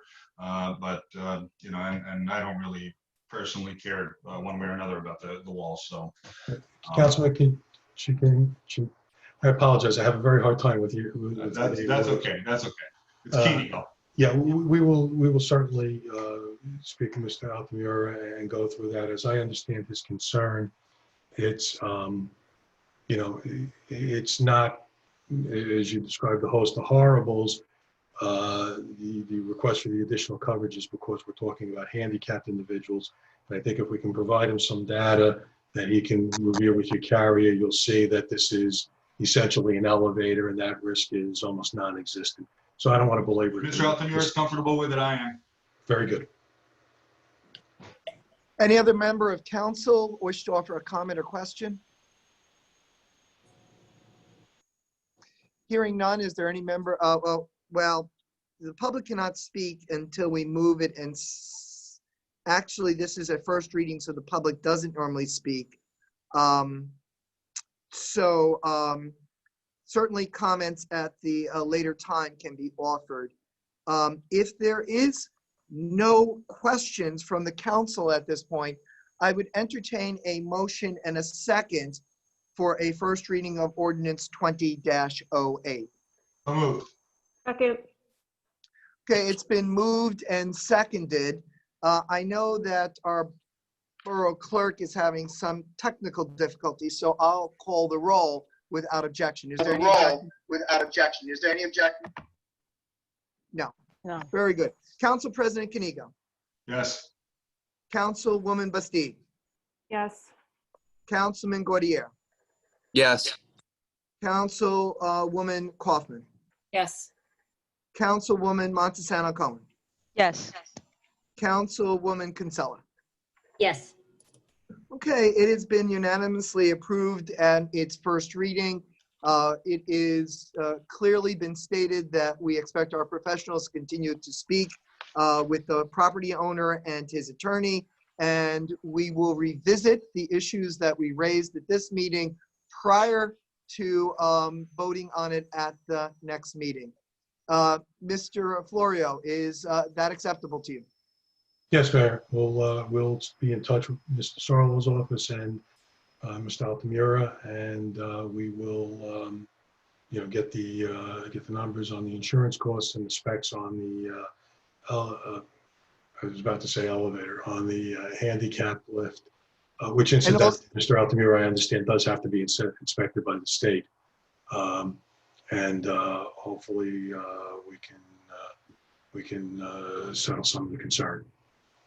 Okay, and I also want you to be in contact with Mr. Costa about removing the wall and the probability of the wall interfering with replacement of the sidewalk. And Mr. Costa, if when we have our next meeting, if you could report back on that conversation, that would be great. Thank you. Mayor, may I suggest that instead of having 5 different conversations, why don't I run point on this and then make sure you get all the information that you're looking for and make sure that all the conversations take place. Beautiful, thank you. We'll forward everything through Mr. Porio in that case. Okay, thank you. Very, very good. So at this point, we are now up to COLA obligations, and I will turn the meeting over to our business administrator, Mr. Porio, to lead in that discussion. Sure, Mayor. The borough has been talking about COLA obligations since, I believe, 2015. We've heard from multiple attorneys, our planner, regarding some of our obligations. We've had meetings regarding this topic. Our co-attorney has just joined us as well.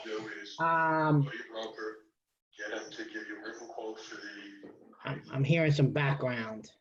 I just muted some people. Okay. Tom, our planner, is going to lead off the conversation, and then Anthony's going to kind of go in and follow up on his what he says.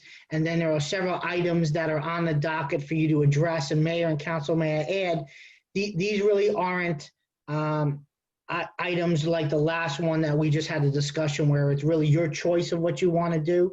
These are items that are being mandated by the court that we do in order for us to settle. I think there's an important distinction there. And with that, I turn it over to Tom. Thank you, Ray.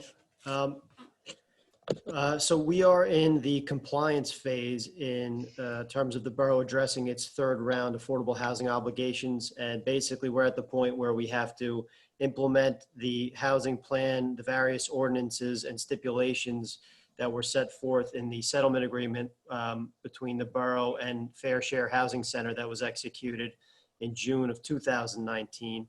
And again, we're following the process that was established by the New Jersey Supreme Court in March 2015, where they essentially determined that COA, the Council on Affordable Housing, was essentially dysfunctional, and the courts then took jurisdiction over affordable housing matters in New Jersey. The courts provided guidance and regulations, but did not provide the various affordable housing need numbers or obligations for the individual municipalities. So that left municipalities in a bind for quite a while. Hence, we've been working on this since 2015. So shortly after the 2015 Supreme Court decision, the borough filed a motion for declaratory judgment in July of 2015. And basically this secured immunity from exclusionary zoning or builder's remedy lawsuits, essentially whereby a builder could come into town and say, I'll provide your affordable housing obligation and have the benefit of developing some number of market rate units.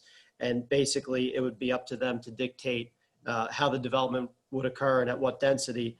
And having this immunity gives the borough the power to continue to be able to enforce its current zoning regulations. And this immunity has been extended throughout the process and presumably would extend until the end, or rather the middle of 2025 when the third round expires. So as the process has evolved since 2015, there have been subsequent decisions further clarifying the regulations. Ultimately, the borough did settle again with Fair Share Housing Center on June 24th, 2019, again, in which that settlement provided the various stipulations, including the adoption of a housing element and fair share plan, and in general, the terms of the affordable housing implementation and administration. Thereafter that, we had a fairness hearing before the presiding judge in September 2019, where the judge approved the settlement and the plan by the court, and which then started the compliance phase. We have the borough has its compliance hearing now on July 21st of this year, at which we'd like to, if we can't get everything done, at least show that we've covered a lot of ground and made some good progress. So now I'd just like to go over the various compliance requirements, and then we could go over them as a group or discuss them or approve them, whatever, the council's pleasure at this point. So again, just to go over the various requirements. The first is the— Mr. Barron, could I Yes. interrupt you for a second? Sure. Mr. Porio, I believe at this point, Mr. Altamora does not need to remain. And before he left, if that's true, I want to thank Enzio for coming and offering such outstanding advice and professional insight as always. That's correct, Mayor. I was actually in the process of texting him, telling him to have a good night. Thank you, Mayor. Thank you, Ray. Thank you, council members. Have a good evening. Mayor, if I could sidebar just real quick while Ezio's still on the phone. I digress for a second, but just because he's here, I put it into my council report. Some work that Ezio, myself, and Mr. Costa worked on dramatically reduced the borough's flood premium policy, where we will be getting a check back for about $16,000 from last year.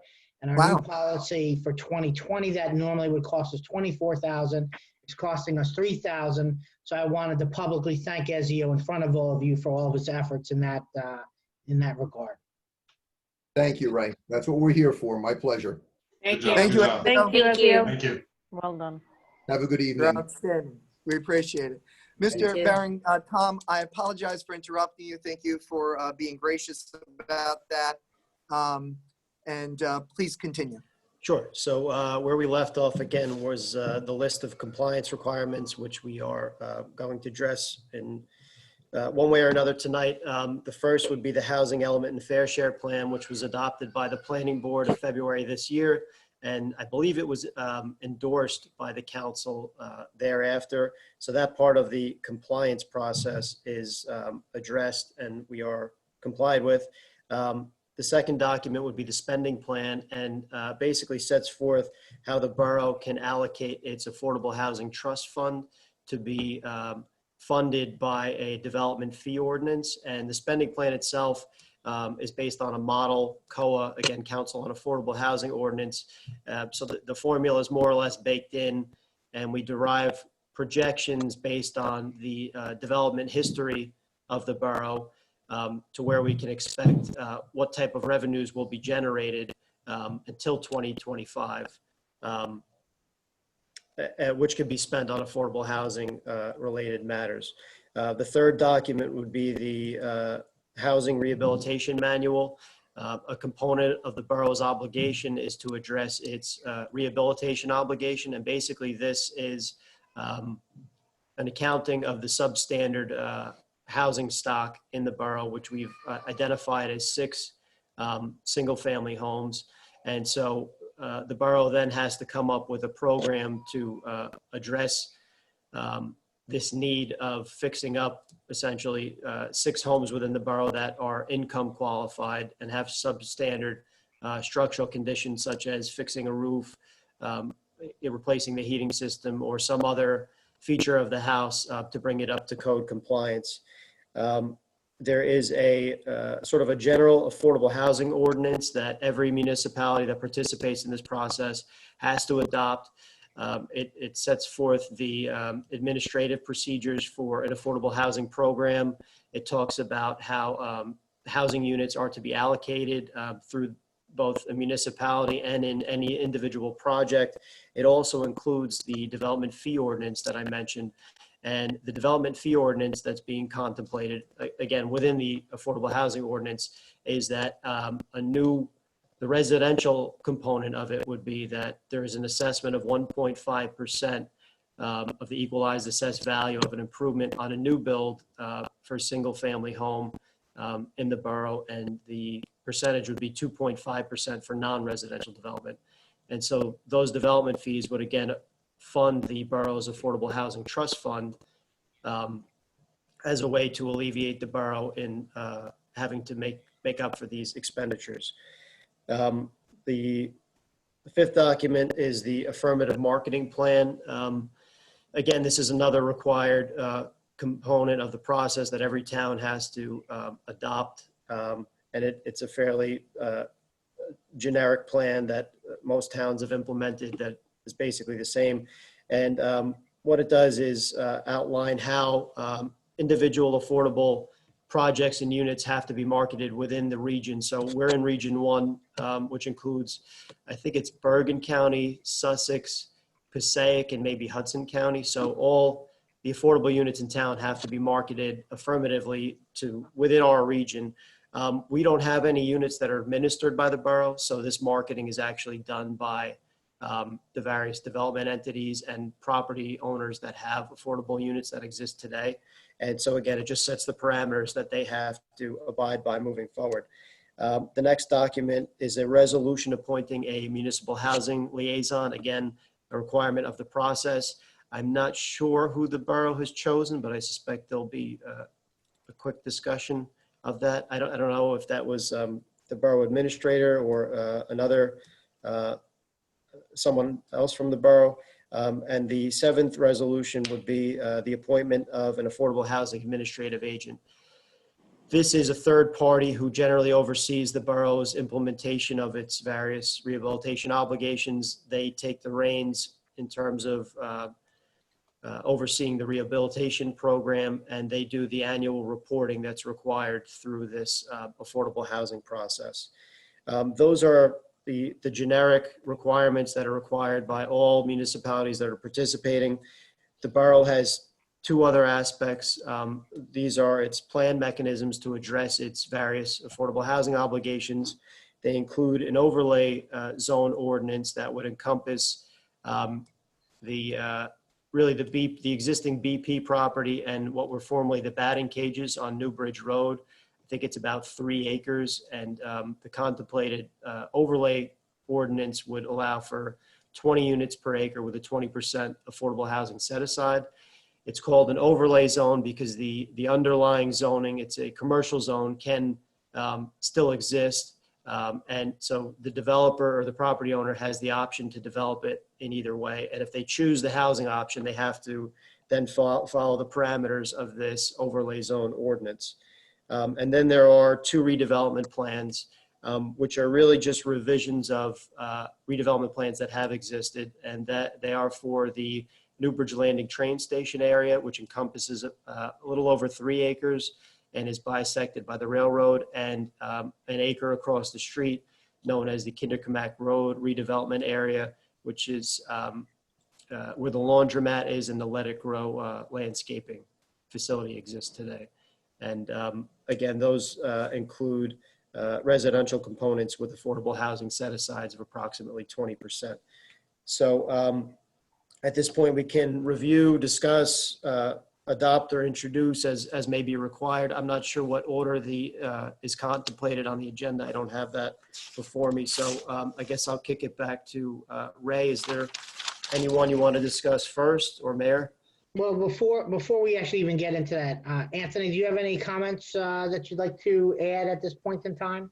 Oh, yeah, sure. Thank you. And it's actually nice to meet everyone here for the first time, some of you, by way of Zoom.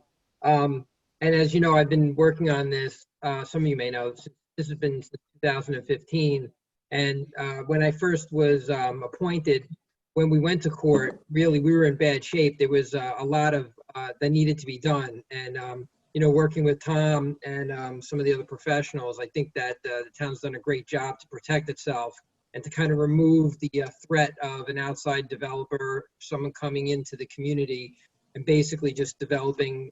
If you've seen, you know, certain towns like Englewood Cliffs, hundreds of units, you've really been able to guide and protect yourselves this way and come up with something that's actually really good, I think, for the town. And been fortunate with Judge Padovano, who's been the judge that's seeing this case.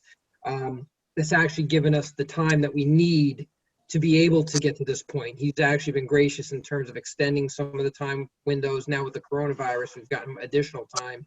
But the next date that we need to be aware of is July 21st at 1:30, which is the final date for our final hearing, which will get our judgment of repose. Hopefully, it's either going to be done in court or via remotely. The judge is allowed for that, and that'll immunize us until 2025. Right now, our immunity temporarily is extended till the end of July. So this gives us enough time to be able to, and I went through all the documents with Tom. We actually spoke today. I got everything on Friday. Everything looks like it's in order. You just need to come up with some, as Tom had just stated, individuals that you want to be in certain positions that you're comfortable with. And I think some of the recommendations he's made are fine. I looked into that. Then we move forward with whatever ordinances that we need to kind of adopt regarding some redevelopment stuff. If we do come up with some time issues here, like I said, we have it's about a month. I can go back to the judge and ask him for a little more time.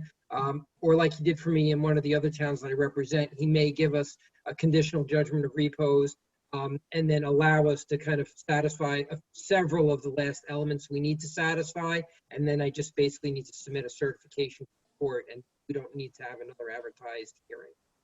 If anyone has any questions, I'm here to answer them. Otherwise, I think you're in very good shape right now. Mayor, at this point in time, I would ask that if the council have any questions regarding any of the resolutions or the ordinances. So is there any council member who has a question or a concern? If they could identify themselves and be recognized. Mayor, just a quick comment. Okay, Council President Canigo, and then after that, Councilman Gaudier, I believe, and then maybe others. Go ahead. Yeah, no, not a question. Just wanted to thank our professionals for the terrific job they did in this very difficult litigation. It's recognized by all of us. River Edge was in a difficult position, and we're coming through it spectacularly. So thank you all. Thank you, Mr. Mayor. I concur. Councilman Gaudier. The council president beat me to it. I was going to thank our professionals for doing such a wonderful job to bring us to this point. Thank you again. Joe. Any other member of council wishes to be recognized? I'm sure they all concur. You guys have done a phenomenal job. We are very, very grateful. Mr. Porio, how do you wish to proceed? Mayor, I would ask that you would move resolutions 20-157 through 20-162, basically as the same way you would do your consent agenda. Okay, could I have Council President Kanigo move this and Councilwoman Kaufman second? So moved. Second. Okay, Council President Kanigo. Yes. Councilwoman Bastide. Yes. Councilman Gaudier. Yes. Councilwoman Kaufman. Yes. Councilwoman Montesano Cohen. Yes. Councilwoman Kinsella. Yes. It has been unanimously moved and approved and voted upon. We are now at ordinance 20-09. Mr. Porio, is there an action we need to take before that? Mayor, I'd ask that you'd introduce ordinance 20-09 on first reading. Okay, ordinance 20-09 by title, an ordinance to create chapter 50 entitled Affordable Housing Regulation to address the requirements of the Fair Housing Act and the Uniform Housing Affordability Controls, UHAC, regulating compliance with the borough's affordable housing obligations. Could I have Councilwoman Kinsella and Councilwoman Bastide move and second? So moved. Second. It has been moved and seconded. This is a first reading, so it does not open to the public. Council President Kanigo. Yes. Councilwoman Bastide. Yes. Councilman Gaudier. Yes. Councilwoman Kaufman. Councilwoman Montesano Cohen. Yes. Councilwoman Kinsella. Yes. It has been unanimously approved. Mr. Porio, do you have any objection to us moving to 20-10? Mayor, I'd ask that you introduce 20-10 on first reading. Okay, could I have Councilman Gaudier and Councilman Kanigo please move and second 20-10? So moved. Second. It has been moved and seconded. The ordinance by title, an ordinance to amend and supplement Article 8, conditional uses, planned residential developments of Chapter 416, zoning of the Borough of River Edge, Bergen County, New Jersey, to establish a New Bridge Road affordable housing AH-1 overlay zone.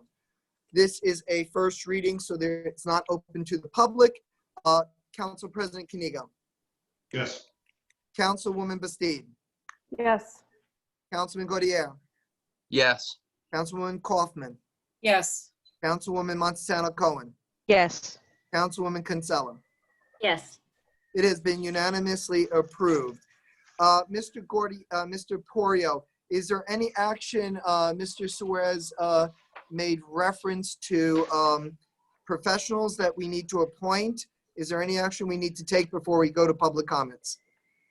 Mayor, you've already taken care of that. I'd only make two comments. One to Tom Barings. I believe that we have one or two more components that hopefully you'll have ready for us in the next 2 weeks or so. Correct. Correct? Okay. And the last is really not just on, certainly on this component on COA, but really on the full docket. I just wanted to comment that a tremendous amount of time, energy, and effort went into a whole host of people. From what I'm told from our clerks and others, is probably one of the most healthiest dockets that council's had in a very, very long time. And quite frankly, I feel is one of the most productive ones. And I just want to thank all that were involved. Thank you, Mayor. That's it. Mr. Porio, I'd like to thank all involved too, and I also like to point out your leadership and your hard work in this matter. And on behalf of the council, I want to thank you and all of our professionals for doing such a great job, Mr. Baring, Mr. Suarez, and so many others. So thank you very much. Thank you, Mayor. Public comments. We need to open to the public. Could I have Councilwoman Kinsella and Council President Kanigo move in second to open to the public? So moved. Mayor, real quick, Tom, Mayor, can we just have Tom and Anthony? They could probably drop off now. I don't think they need to hang around anymore. Sure. Tom Barron, thank you. You always do such a professional job. Don't worry about the baby crying. It's music to our ears. It means new life and it means new growth. I saw you getting a little bit stressed there. No problem whatsoever. It's World War And III over here. and Anthony, thank you for everything you're doing, the leadership you both have shown, and the long struggle of 5 years that you've led us to such an excellent conclusion. We thank you dearly. Thank you.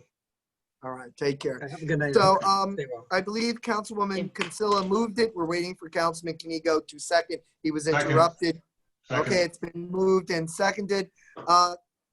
Councilman Kinigo, Yes. Councilwoman Bastide, Yes. Councilman Gaudier, Yes. Councilwoman Kaufman, Yes. Councilwoman Montesano Cohen, Yes. Councilwoman Kinsella. Yes.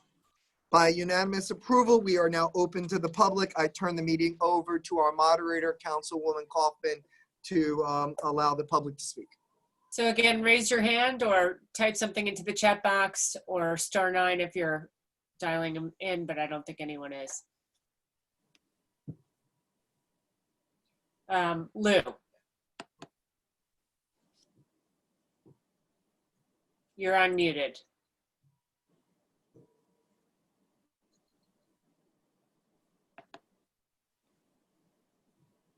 Lou, we can't hear you.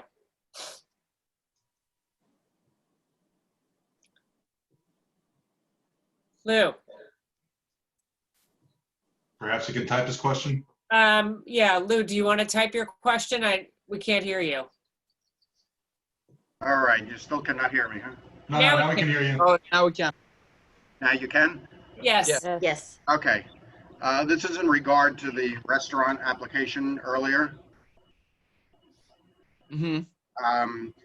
The applicant had mentioned that I think he had a $2 million underlying policy and a $1 million umbrella, and Mr. Altamira was looking for a $5 million umbrella, and I know the applicant's attorney there was an issue with the cost. It may be, I don't know, I mean, if Mr. Altamira was here, we could possibly ask him, but if the applicant lowered his underlying limit from 2 million to a 1 million, and then just got the umbrella, it may possibly end up the umbrella would be less expensive.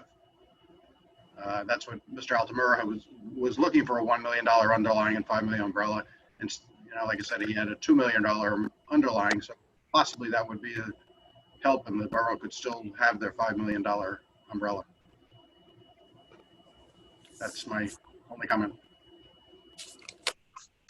Thank you, Lou. We'll take that under consideration.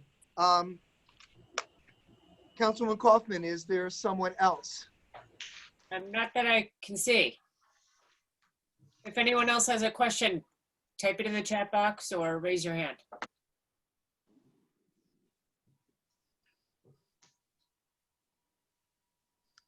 Don't see anything. Okay, we're going to close to public comments. Could I have Councilwoman Montesano Cohen move and Councilwoman Kaufman second to close to the public? So moved. Second. Council President Kinigo. Yes. Councilwoman Bastide. Yes. Councilman Gaudier. Yes. Councilwoman Kaufman.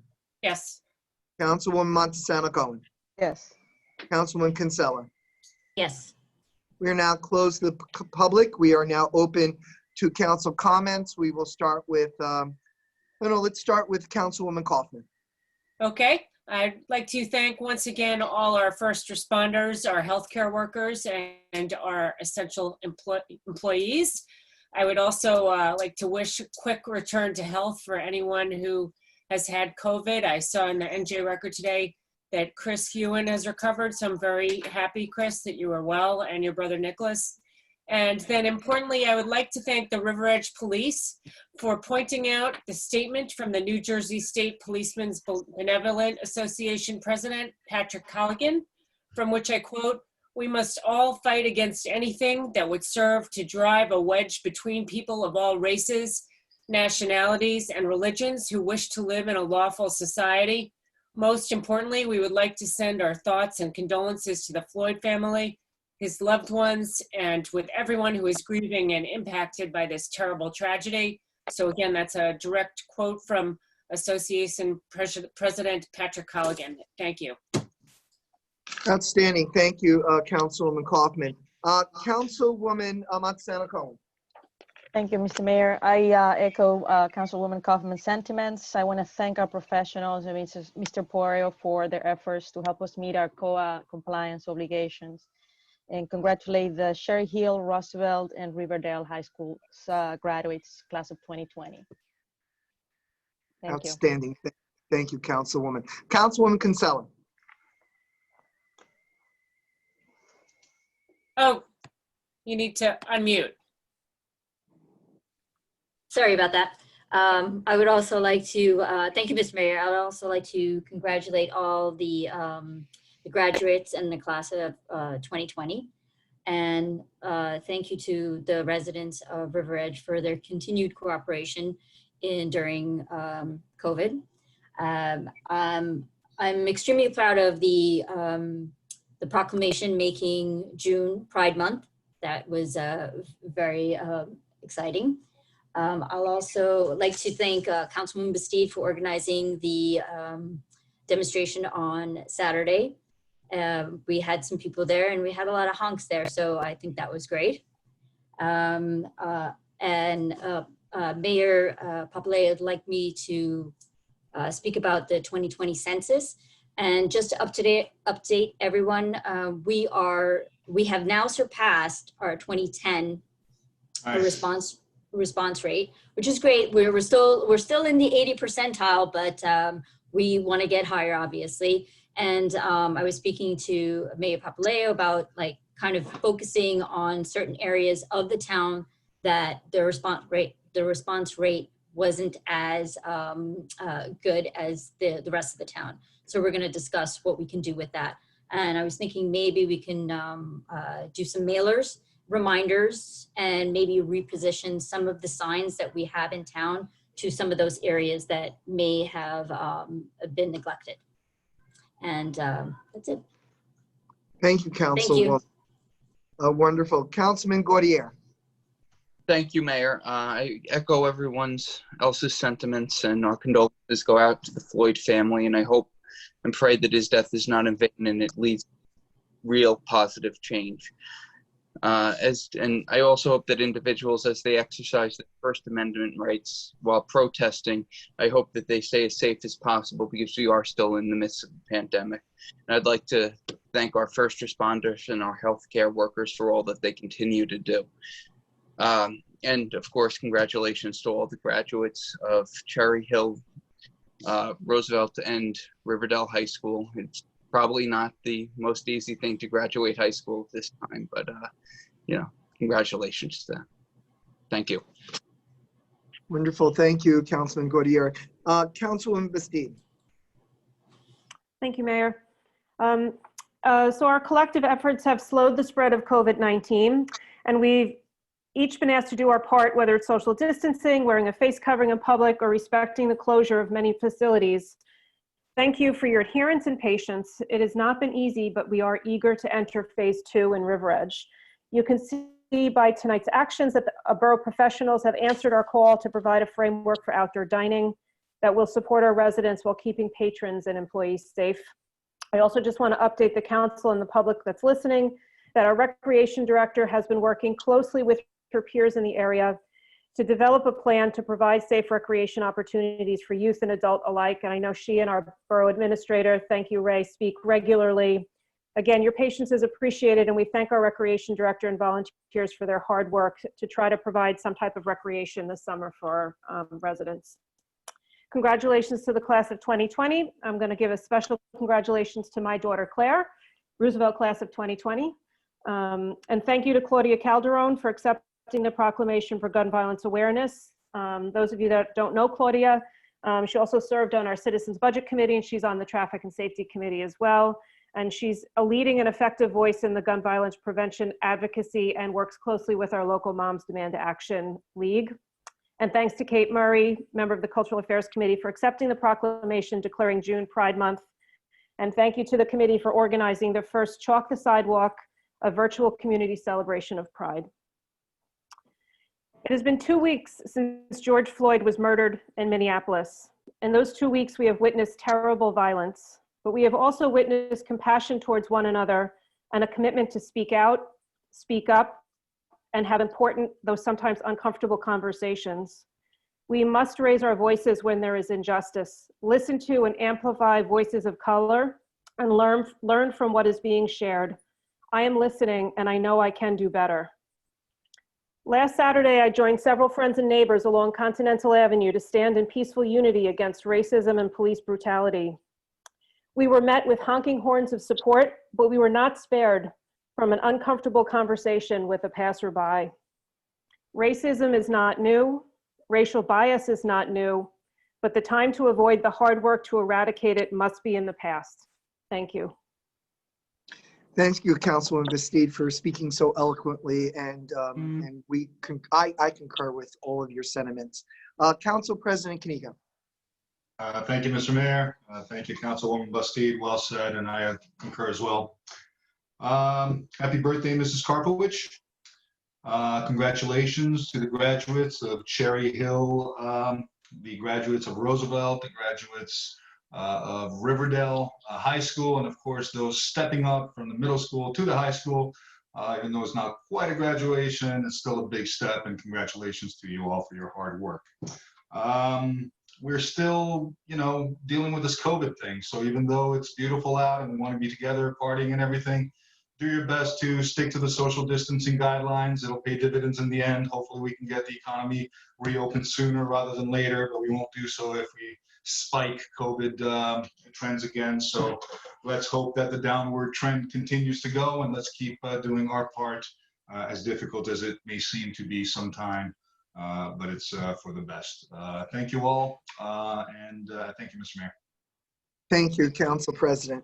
I concur with what everyone says. I don't wish to extend, but I do want to just add one thing. I like to add a strong and hearty congratulations to Olivia Dunleavy and Madeline Mattoni for their outstanding achievement in Girl Scouts. The highest possible award in Girl Scouts is the Gold Award, and both of them have achieved this. We're very, very proud of them. Again, I'd like to thank all the professionals. My heart goes out to the Floyd family and all those who experience injustice. And I thank you all for your hard work tonight. Could I have a motion from anyone to adjourn? So moved. And a second. It's been moved and seconded. We are adjourned. Good night, Thank you everyone. all. Good night, everybody. Thank you. Thanks. Thank Good you. night, everybody. Good night.